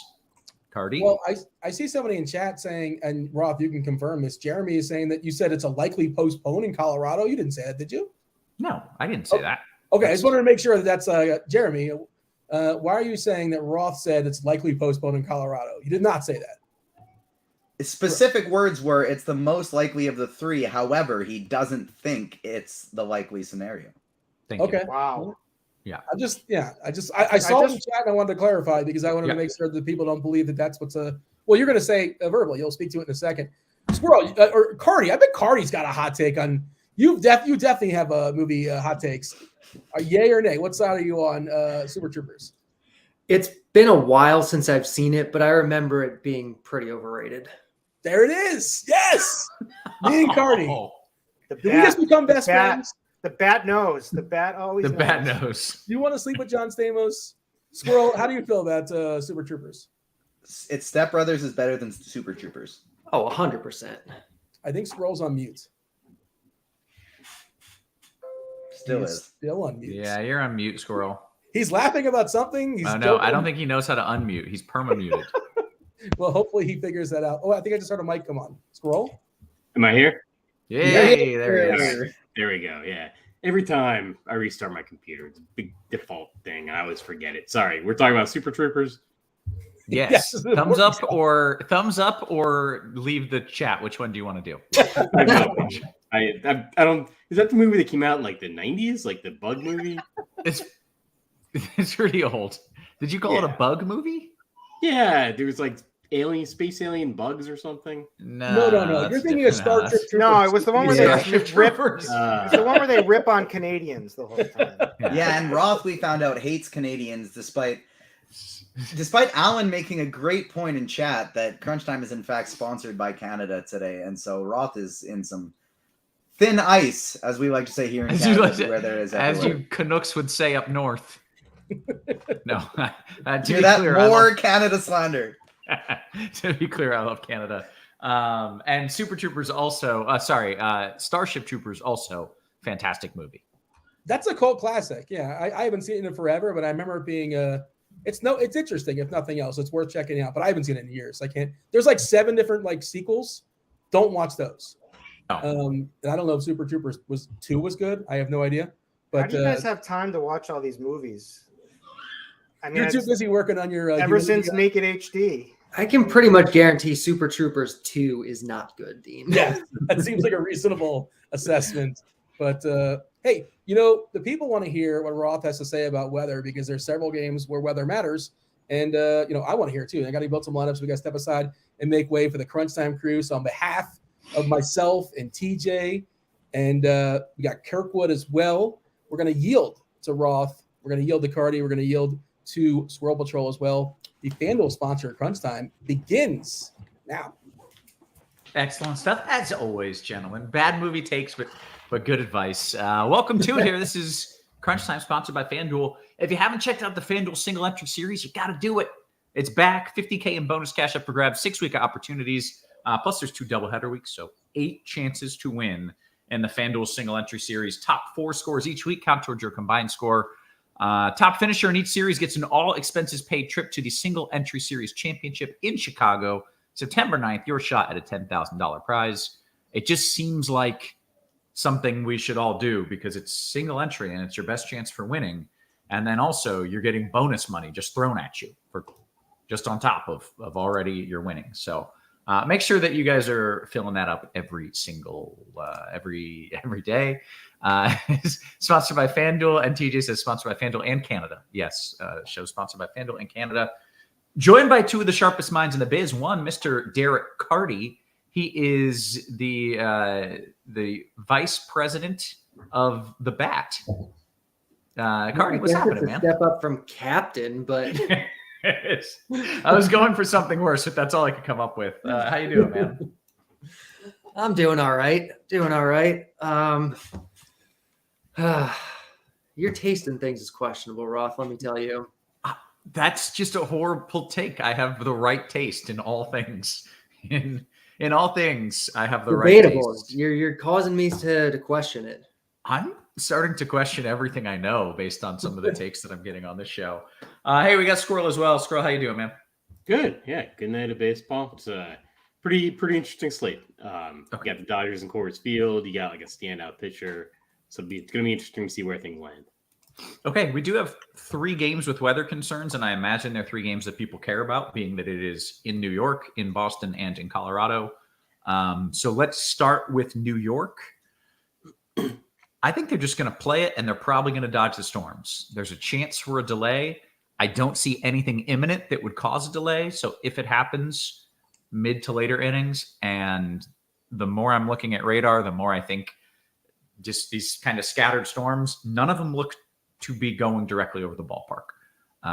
Do we want just hitters there or hitters and pitchers? In cash, I don't think you need pitchers there. In GPPs, there's some interest, I would imagine. Great. I think that's fine. And I think you can play it for pitchers, especially in GPPs. Next up is Boston, where there is this pretty nasty line of storms moving towards Boston. But the game's going to start dry.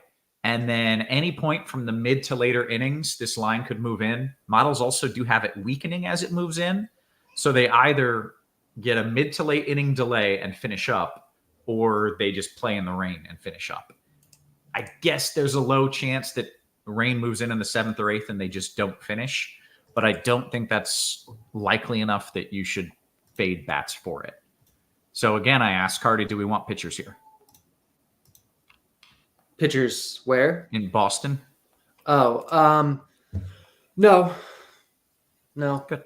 Okay. I think if you do want to take a flyer on a pitcher there for whatever reason, the delay would likely come late enough if it happens that you can do it anyways. Last but not least is Colorado, and that's the one I don't really know what's going to happen in Colorado because it's still a little bit farther out. But models are just pushing everything south and eventually fading it out. Colorado has proven that they are generally a fairly patient place with the weather. So I don't see any reason to fade it based on, a chance that I'm not 100% sure what's going to happen, but I don't think you should fade it. It doesn't look that bad to me. Does that work? Yeah, that works because in cash, hitters there are like real good. Yeah. So stick with it. And if I see anything, as that game starts after all the others, I'll tweet out if I see anything that looks alarming. But really, I think it's probably either they're just going to play or they're going to late start and play. So I'm a little nervous because I know it's going to be 80% owned, but I don't see any reason to not be a part of that 80%. So with that, let's talk about the slate in general. And Carty, I'm going to let you kind of give an overall breakdown here. Yeah, so we have one really good pitching option tonight, and then it starts to fall off pretty quickly thereafter. On the hitting side, we have cores where there's just one offense above everyone else also, and then a whole bunch of stuff that's similar. Maybe 5 to 8 teams that are pretty similar after the the Dodgers and cores. So the top pitching option tonight is Shohei Ohtani. He's going to be massively high owned. The bat is projecting 59% on DraftKings, which is just a huge number for a pitcher. But he's like the only really, really great pitcher on this slate, and he's really affordable. On Fanduel, he's less affordable. He's 11.1K. Not going to be, almost 60% owned there, more like 33 the bat thinks, but that's still, he's still like your clear guy. In cash games, you play Ohtani everywhere. In GPPs, well, that depends probably a little bit. You can probably play Ohtani with non-cores stuff and be fine. But you definitely shouldn't be playing Ohtani and cores and GPPs together. As far as like other pitchers on this slate, the ownership kind of goes with the projections. They kind of track together. So there's not like anyone that sticks out as like massively low owned tonight, but we do have Zach Wheeler against the Pirates, who's a good pivot off of Ohtani. We have Alex Wood against the Cubs, who I think is a really good cash game pairing with Ohtani. I think he's good in GPPs, but he'll be, owned basically where he should be. We have Tyone. We have Kikuchi, who I think is going to pick up some ownership and is reasonably priced, but he's coming off a rehab start. He's going to be limited. He's going to throw probably 90, 95 pitches. So I actually don't think he's a great GPP option because he doesn't have the ceiling of the other guys. And then after that, it's real gross. You can take a flyer on like Spencer Howard if you want on DraftKings, but I think I'd probably keep a pretty condensed pitcher pool tonight, especially on FanDuel where you only need one. Okay. Let's see. Squirrel, you want to throw in some names there? Kind of give me your overall thoughts as well. Yeah, so I think Ohtani's like pretty heads and shoulders above the rest of everybody, and that makes it really difficult on DraftKings where you have to pick two pitchers, because like Ohtani's chances of being the top pitcher maybe aren't that great. Like his chances of being one of the top 2 pitchers is pretty strong, and he's like the 5th highest priced pitcher, which is just silly. So it's going to be hard to get away from Ohtani. I'm probably going to try to get different with my offense. Zach Wheeler, is the second guy. Then Alex Wood is probably the affordable guy at 7,500. But like Ohtani's borderline affordable at only 8,900 on DraftKings. Maybe like Justin Steele is a guy. at 7,000. It's like maybe a good combination of really low ownership, like probably like single digit ownership or so. And I have some interest in him. FanDuel, Ohtani's a little bit more priced up, but again, you only get one pitcher.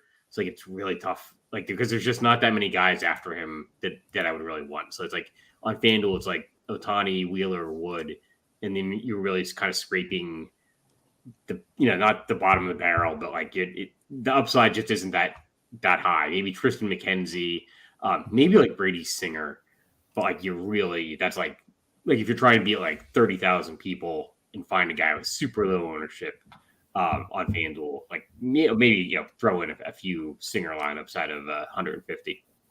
Okay, excellent stuff. You want to talk some stacks, Squirrel? Yeah, so I think that's the big question tonight. So like the Dodgers have a huge implied run total, like around 7 runs. I mean, it's the Dodgers. They're the best or one of the best offenses in baseball. They're in Coors Field. You can afford them, so they're going to be super high owned, and I think that's a really good case for like a GPP underweight because I think they're going to be maybe like 30% owned. I was looking earlier today at some projections that had like 9 out of the top 10 hitters on DraftKings in terms of ownership being Dodgers. Like they have the best chance of being the highest scoring team tonight, but it's still only like 16% chance, maybe like 1 in 6. Like 5 out of every 6 times we play this slate, some other team is going to outscore the Dodgers. Just a question of finding out which team. So the teams that I'm looking at, like the Yankees, I think are going to be low owned. Toronto's not going to be that highly owned, and maybe Detroit because Kikuchi's been bad this year. He's been really bad, and I think that Detroit, like full 5-man stacks or 4-man stacks on FanDuel, might come in at like 3%. So I'm going to be like try to be like 3-4 times the field on that. Okay, great, Carty. Let's talk about some of your favorite stacks and what you plan on doing, GPs or what you think should do. Yeah, Squirrel said it. The Dodgers are going to be massive chalk. The Bat has 8 of their hitters projected for at least 20% ownership on on DraftKings tonight, and I think like 4 or 5 of them on FanDuel. Like it's just they're going to be very, very high owned. They are the best in cash. You play as many Dodgers as the site you're playing on will let you. In GPPs, you can definitely fade them. Squirrel mentioned the Jays. I like them quite a bit. The pricing on them isn't awesome, but they do project as the next best stack in the Bat. Stuff that's projected well and also priced fairly well is like the Red Sox, Cleveland, Philly. I really don't mind that Tigers call. So yeah, I think all that's good tonight. Okay. Let's talk about position by position. Carty, you can lead us off a little catcher talk. The top guy at every position is going to be a Dodger. It's Will Smith. He's the top catcher most slates, even when he's not in Coors Field, and he's in Coors Field tonight hitting cleanup. He's an amazing play. You can play him on FanDuel as well, even though you don't have to play a catcher. He's 2.9K. He's the cleanup hitter for the Dodgers tonight. Play him in cash on both sites, and then in GPPs, you're just doing stuff to get different. Like Alejandro Kirk is in a really good spot tonight. He's a great pivot in GPPs, whether in a stack or as a one-off. Even Danny Jansen in a Toronto stack, I think, is fine. He projects really well tonight. Elias Diaz in your Rocky stacks, that sort of thing. Okay, Squirrel. Yeah, I mean, so in terms of catcher, Will Smith is definitely the top guy. But yeah, he's going to be massively owned. Maybe 30-something% owned. And he's the cleanup hitter for a team with a 7, implied run total when no other team has more than like 5.3. But yeah, that's going to create huge ownership, I think, particularly on DraftKings because you have to play a catcher. So the other guys that I'm looking to pivot to, I think Alejandro Kirk will be really popular outside of Will Smith, but those two might take up like 50% of the catcher ownership. So I like Eric Haas, like MJ Melendez leading off in Yankee Stadium, and Cal Riley. Okay. First base. Yeah, so first base, again, including Freddie Freeman, who's going to be the highest owned, highest projected. Vlad Guerrero, Anthony Rizzo, Rhys Hoskins, CJ Crone. If you're looking for value, Vinny Linguini, as he's called on time. Vinny Pasquantino, maybe Nick Prado, if you want to get a little bit different. Like he's hitting 7th for Kansas City, but he'll probably have extremely low ownership. He's only 2,100 on DraftKings. So it's got a platoon advantage. So that's kind of my one-off call. Okay. Carty? I love how Roth is just like talking smack to people in the YouTube chat about how he would beat them at basketball. It's highly entertaining. I'm just very offended that anyone thinks they could beat me, and it's not true. So yeah. All right. First base, Carty. What do you like? Yeah, Freeman's the top guy. Vlad is awesome. Crone is really good. In terms of like less obvious stuff, though, Bobby Dalbec is way too cheap on both sites. Remains way too cheap. Had a monster night, and I really like the Red Sox. I really like Dalbec. I like Vinny Pasquantino or Vinny Linguini, I guess this is his nickname now. I hadn't heard that one before. Yeah, on FanDuel, Rhys Hoskins is super cheap. He's great. And I think Anthony Rizzo, too, is very much in play. Okay. Take us to second, Carty. We have Gavin Lux as the top second baseman on the slate on DraftKings. We have Max Muncy as the top second baseman on the slate on FanDuel. Both are very good cash plays. You probably pass up Lux, though, just because you can only play so many Dodgers. On FanDuel, Muncy, I think you probably play. But on DraftKings, you can play Andres Jimenez is in Fenway. He's 3.8K. He projects really well. It's really good hitting weather in Fenway. It's a really good hitter's park. So Andres Jimenez projects well. I really like him a lot. You also have Zach McKinstry hitting 9th for the Dodgers tonight. He's the minimum on DraftKings at 2K. So he's going to be a really good play. Jonathan Scope at 2.3 is a really good either part of your Tiger stacks or just a one-off home run kind of guy. Javi Baez on FanDuel is always too cheap in the same lineup. He's 2.6K, and all these guys are going to have the platoon advantage against Kikuchi in a good power park. So I do like this Detroit angle. Okay. All right. Let's see. Squirrel, what do you got there? Yeah, for second, I think second's actually a good position to get a little bit different, away from the Dodgers, because I think on DraftKings, you've only got like McKinstry and Gavin Lux, and like I don't want to play those guys at 30-something% ownership. So guys, I'm looking at on FanDuel, Max Muncy is more appealing, but again, that's just going to lead to more ownership. So like Javi Baez, I like the Detroit call. I like this Boston Cleveland game. Like it seems like it could be like somewhat weather dependent. Like there's a ton of humidity and stuff. Like if that game plays, uninterrupted, or at least I guess for the offenses, we don't even care that much if it plays uninterrupted as long as it gets 9 innings. Like Andres Jimenez, like Jose Altuve, I think he's like the Astros are going to be pretty under-owned tonight because they're expensive, and if people are spending up, they're going to probably play Dodgers. Like I like Jose Altuve. I mean, he's always a guy that can hit a leadoff home run, so he's a good one-off. Like it doesn't necessarily need to be with your stack. And Gleyber Torres as well. I like the Yankees. They've just got power up and down the lineup, and they're probably going to go under-owned tonight. Okay, take us to third. Third, so for again, we got some Dodgers on FanDuel. Max Muncy, Jake Lamb, they're like 2,200 and 2,400 on FanDuel. That's going to lead to absurd ownership. And if all 9 Dodgers hit a home run tonight, like I'm screwed. Like I don't think that's going to happen. I think there's other teams you can play. Like Jose Ramirez is expensive, so people are going to play Max Muncy instead.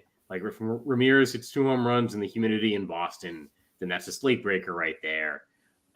Matt Chapman with Toronto. Alex Bregman, again, a little bit pricey. I guess he's only 2,800, so not that pricey. But with the Houston stack, that the people probably aren't going to play. and Jaime Candelaria with Detroit has been going berserk the last few days. Yeah. Okay. Carty, your favorites at third? Jose Ramirez, I think, is the top guy. I think you can definitely try to get up there, especially on FanDuel. But you do have Max Muncy, at third also, like Squirrel said. You have Chris Bryant in Coors, who's good. Jake Lamb in Coors, who's good. I think Eugenio Suarez is a really interesting GPP power play. Matt Chapman as well, and also in your Toronto stacks. Over on DraftKings, Muncy's third base only, and he's a really good play. You also have Bobby Dalbec, who I mentioned at first, but he's third base eligible also, and he's a fantastic play. Bohm in your Philly stacks. Candelario, who Squirrel mentioned, is really good also. These Tigers on DraftKings are so cheap. And Jeter Downs is also interesting at the minimum on DraftKings. More in Boston stacks as a way to make him cheap or a little bit different than anything else, but he's interesting. Okay. Shortstop. Trey Turner, one of the best hitters in baseball, one of the best hitters on the Dodgers. He's in Coors. Play him in cash. He's a priority guy. You find a way to get up there. On FanDuel, you could go down to Bogarts. He's 2.9. Boston's really good tonight also. Bo Bichette in your Toronto stacks. Rosario and Jimenez in your Cleveland stacks. Baez again in your Tiger stacks. Yeah, shorts, fairly straightforward, I think. Okay. Squirrel? So yeah, if I'm playing a Dodger tonight, I like Trey Turner probably the best, just because he's hitting second. So he's up there in the order. He can get steals, power. I mean, he's going to be hugely owned. So beyond Trey Turner, Javi Baez, with the Detroit stack, Corey Seager. So no one's going to play anyone from Texas tonight because everyone's going to play Ohtani.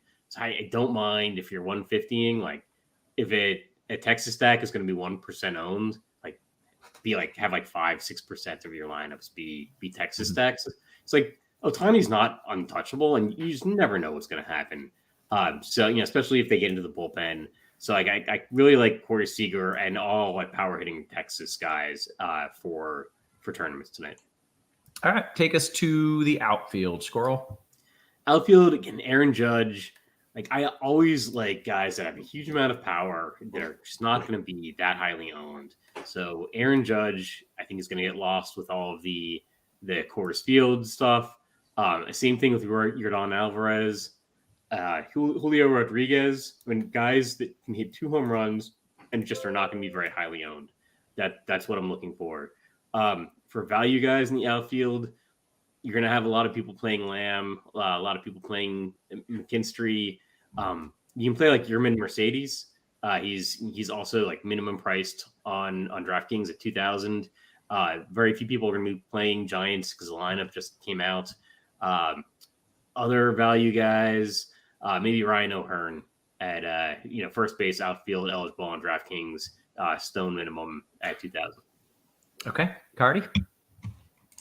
Yeah, all the Dodgers guys in cash: Mookie Betts, McKinstry, Lamb, Cody Bellinger. You're not going to make your Dodger stack different, but Cody Bellinger is the closest thing that you can do to make it different. He projects as the lowest owned guy tonight, so Bellinger is fine. But in terms of non-core stuff, the Cleveland and the Boston guys, I mentioned a lot of them already. I like them a lot as pivots off. Franmil Reyes is a great power hitter, way too cheap on both sites, doesn't even project for that much ownership. Alex Verdugo projects for almost no ownership. I think he's really good. Franchy Cordero on FanDuel for 2.2 is good. Then you have your Phillies guys. Kyle Schwarber is going to be a good play. I think Joey Gallo is a really interesting GPP option on FanDuel tonight. I know everybody hates him now, and he's probably going to come in pretty low owned, and every Yankees fan just wants him to be released. But I could see a little revenge Joey Gallo, showing up Yankees fans on his way out. And it's a good spot. So, yeah. Okay. Well, little revenge narrative Gallo. I like it. Guys, you get one stack. You're trying to win it all. You're trying to win, let's say, FanDuel single entry series tournament. Carty, where are you going with your one stack? It's probably Boston. Okay. Squirrel, where are you going? I feel like maybe it's the same. Detroit. Okay. Was that in Boston? No. Okay, I'm making things up now. That's fine. Don't mind me, guys. Ignore me. Okay, excellent stuff. We've got 15 minutes until lock. Some people have requested home run picks. We'll get to that in a little bit. They want home run picks because I'm hot. I'm hot again. I got the pick some guy who's literally never hit a home run in his life. Went yard last night. So Not we'll even do that. like We'll in take a Little few. League? You say what? Not even in Little League? Never. He's literally never hit a single home run. It's impressive. Good call. Yeah, I know. It was a bold call. Let's take some of these QQs. I'll give one final weather update real fast, which is New York is probably going to be fine. I think Boston's got a decent chance for a late inning delay. I do expect they would finish the game after that. They also might just play through the rain late inning, depending on how much that storm fizzles out. And then I don't entirely know what's going to happen in Colorado, but it's not like it looks terrible. In fact, it looks decent. If I had to guess, I would say it's a late start and play. But the second most likely outcome is probably just a play without a late start, with the third being a postponement. I don't think it's likely enough to fade. But so I would play it, and I'll watch it as we get closer and see if anything looks bad. But right now, I think it looks pretty decent. So yeah, there we go. That's the weather update. Let's take some QQs. Carty, NBA DFS, FanDuel Cash, Willie Smith and Vlad, or recent bets? It's close. Probably the first one. Okay. Last spot in a FanDuel GPP Squirrel with Toronto stack. You want Chapman or Kirk? A good Chapman.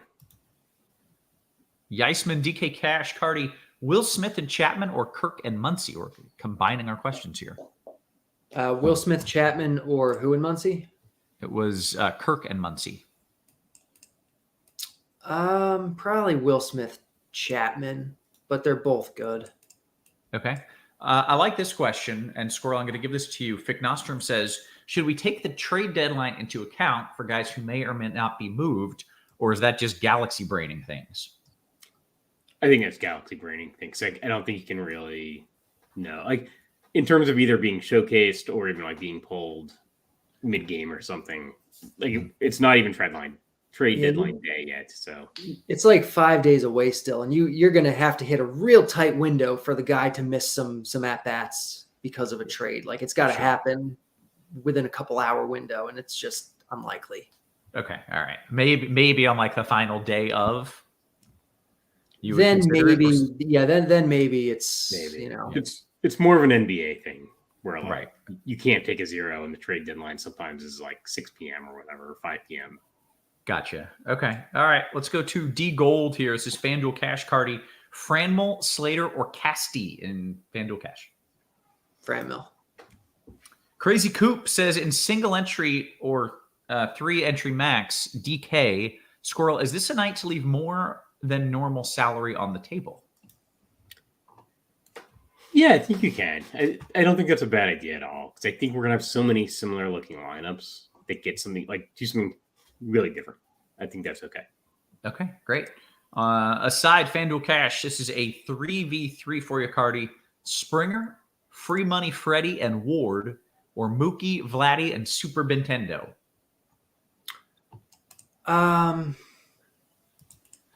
It's the second one, but I don't think Benintendi's like an awesome cash play.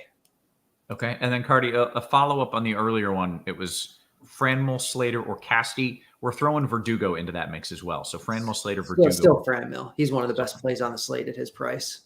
Great. Okay. Steve O says, Squirrel, what are your thoughts on a Cub stack? I ain't scared of Alex Wood, and the Cubs are on a heater. Yeah, I like the Cub stack because the lineup, I think, was the last one out tonight. And I think you can go there. I think the Dodgers are going to be about twice as owned as they should be. So I think go kind of like almost anything else. Like there's an argument for almost anything else. Like even like Texas, just because they're facing Ohtani. I don't love it, but there's going to be so much leverage there. Like Cub stack, because I think Alex Wood is going to be probably one of the top 3 or so most popular pitchers. So yeah, go for it. Okay. Yeisman, DK Cash, Grossman, or Slater Note that Slater has pinch hit risk. Yeah, Slater has massive pinch hit risk. I think Grossman, I don't know, his isn't that high, but I don't think either one's a great cash option. You can do way better than them. Okay. All right. Rocky Raccoon says, Carty, how many ding dongs will the stub hit? The stub apparently is the Phillies catcher. I was going to say, is that Garrett Stubbs? Yeah. How many ding dongs will the stub hit is the question. I mean, it's definitely not multiple. He projects for 0.07 home runs tonight. Wow. That is a lot closer to 0 than 1. It's a lot closer. Yeah. All right. We're going to go with 0 there. Timmy Timmy Tebow, in a Philly stack, though. Like, he is fine in that context. Okay. All right. Timmy Tebow says DK Cash, Jimenez and Lamb, or Scope and Belly. And Squirrel, I'm going to give that to you. Jimenez and Lamb, or Scope, Belly, DK Cash. It's probably Jimenez and Lamb. Okay. FanDuel, big GPP. Squirrel, I'm coming right back to you. Stott DD Hall as a mini stack, or Bregman, Vinny, and Xander as value one-offs. Note, I have a Yankees full stack in this lineup. That was a confusing question. Did you get it? I think I did, and I think I like the one-offs, which is unusual for me. But I think the Yankees won't be that highly owned relative to how successful, like how their chances of being one of the top, like the top stack. So I think you can go with the one-offs. And it was right. If I got the names right, I think it was Xander, Vinny, and Bregman. Yes. Power one-offs. So Great. I like it. Okay, great. DKGPP Fick Nostrum says, let's see, Carty, you want Franmil Reyes or Jaron Duran? Franmil. Okay. FanDuel GPP Squirrel, J-Ram and Jimenez or Judge Torres? Judge Torres. CH says, Carty, I'm drunk. Kirk or Smith, straight up, playa. Will Smith, playa. Okay. Squirrel, FanDuel GPP from Carolina guy, your favorite FanDuel GPP stack? I still think it's Detroit because I think they're not going to be that highly owned. Detroit or the Yankees. Okay. Jumping over to the YouTube here. A few people asking about weather. I'm hoping that I'll just do it anyways. I think New York's going to be fine. I think Boston has a chance for a later inning delay, but I think they're going to finish the game, and I think it's going to be fine regardless. And I'm not entirely sure what's going to happen in Colorado, but I think the chance of a postponement is low enough that you shouldn't be scared away from it. The radar looks really good right now, but the game we still have a little bit to go. I'll tweet about the Colorado game as we get closer, but I think it's going to be okay, maybe with a late start and play. Okay, Alan says, any interest, Squirrel, in a Seattle stack in a DK GPP? I think so. I think you can go there. They've been hitting well, so yeah, I'm interested. Sunny D notes that they got numbers against Urquidy. So if you're into that sort of thing, yeah, I don't know if I'd buy into that. They're a good hitting team. Yeah. I'm not into that kind of thing. I know that Carty does not enjoy the sample size there. All right, Carty, I'm making you work here. Got 3,100 left in a DK GPP at second. Who would you play? 3,100. So that leaves you like almost nothing. There's like nobody. Like Zach McKinstry at 2K is like your best one, but he's going to be super owned. There's not. Oh, Jonathan Scope, and then put the money somewhere else. Excellent. Okay. You guys like Alex Wood tonight? Gabriel says, "Hey, I just got here. You guys like Alex Wood tonight?" I do. Yeah. In a GPP and in DK Cash. Yeah, I like Alex Wood on this slate for sure. Okay. It's a good third best, I think. Okay, Squirrel. James says your favorite Tigers hitters. Probably Javi Baez, Eric Haas, Heimer, Candelario. So that's 3. After that, The cool thing about the Tiger. Sorry, go ahead. Just Robbie Grossman.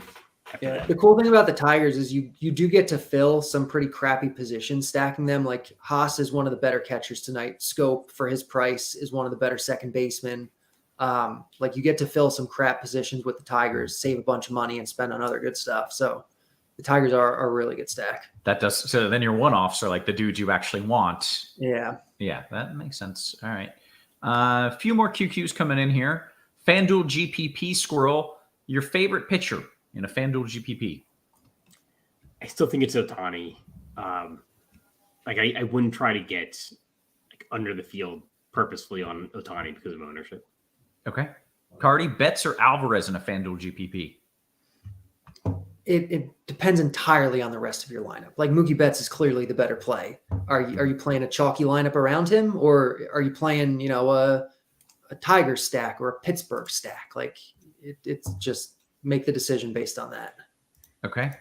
Great question from Jay Sams. He says, Squirrel, is there such a thing as a FanDuel main lineup for you? And if so, did you completely fade the Dodgers or Ohtani in that lineup? So not a singular lineup, but I would, in my main set of 3 lineups, I actually did fade the Dodgers, I think. Okay. I did. So yeah. Yeah. Okay. Great question. I did not fade Ohtani. Okay. Steve says, FanDuel GPP, Carty, your favorite of these 3 pitchers, Wood, Urquidy, or Steele? Or anyone else cheaper than Urquidy? No, definitely Wood. Okay. All right. FanDuel GPP. We need some home run picks as well. So get to thinking about that in the meantime. FanDuel GPP, Carty, Alvarez, Rayleigh, or Rodriguez, Belly. And P.S. I have a Yankee stack. I don't know if okay. It's probably the first one for me. Okay. I think we'll take this one. We'll do it now. Squirrel single entry contest. I'm thinking about this as far as different levels of game theory. The Dodgers are too high owned, so most move to the Blue Jays next, and then to the Yankees next, leaving me with Cleveland and Boston to realistically choose from. Am I looking at that in the right way? Thank you. I think it depends on the site, because I actually think Cleveland will be higher owned on DraftKings because they're more affordable there. So actually, I don't know if it's going to go exactly in that order.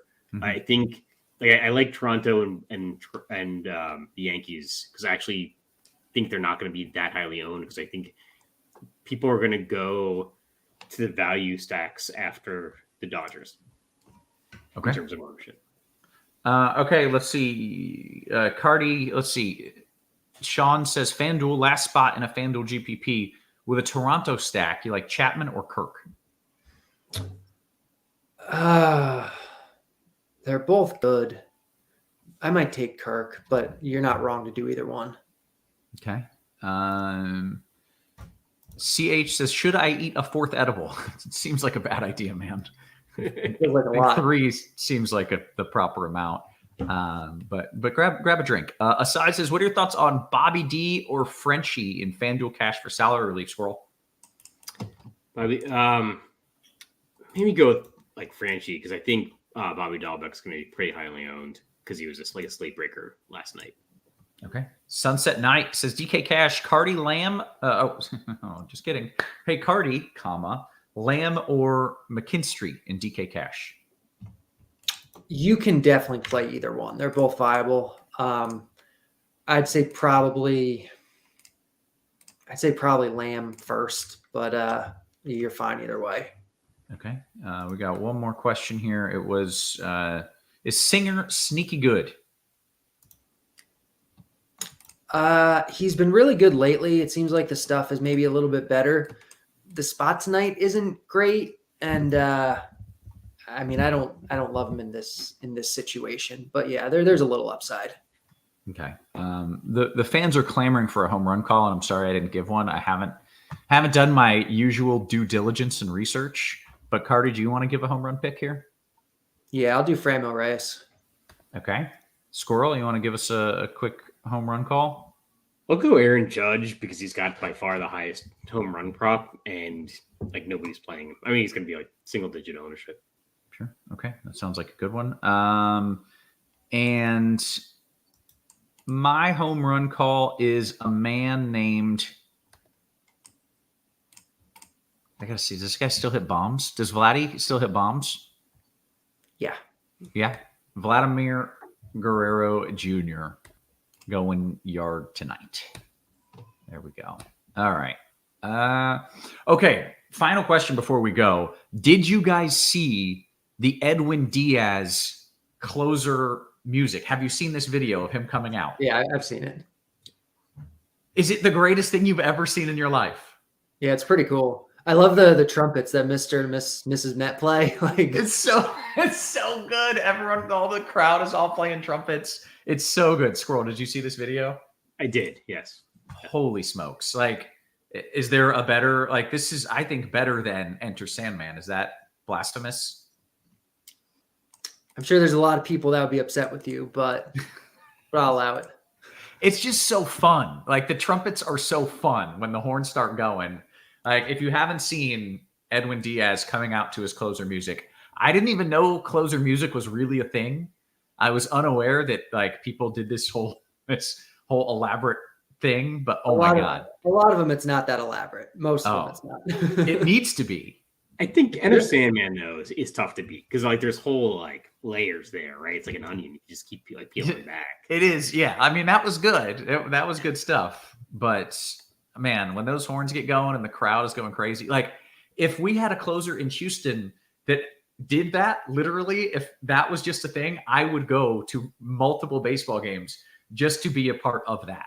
Like singularly, that thing looks awesome. So yeah, we need more of it. That's what I'm saying, guys. We need more of it.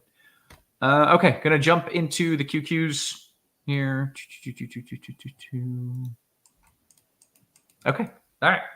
Let's do it. I think with that, we're going to get on out of here. So for Squirrel, for Carty, and for our wonderful production crew, always working hard behind the scenes, guys, we appreciate you. We love you. And we will catch you tomorrow. You have been crunched.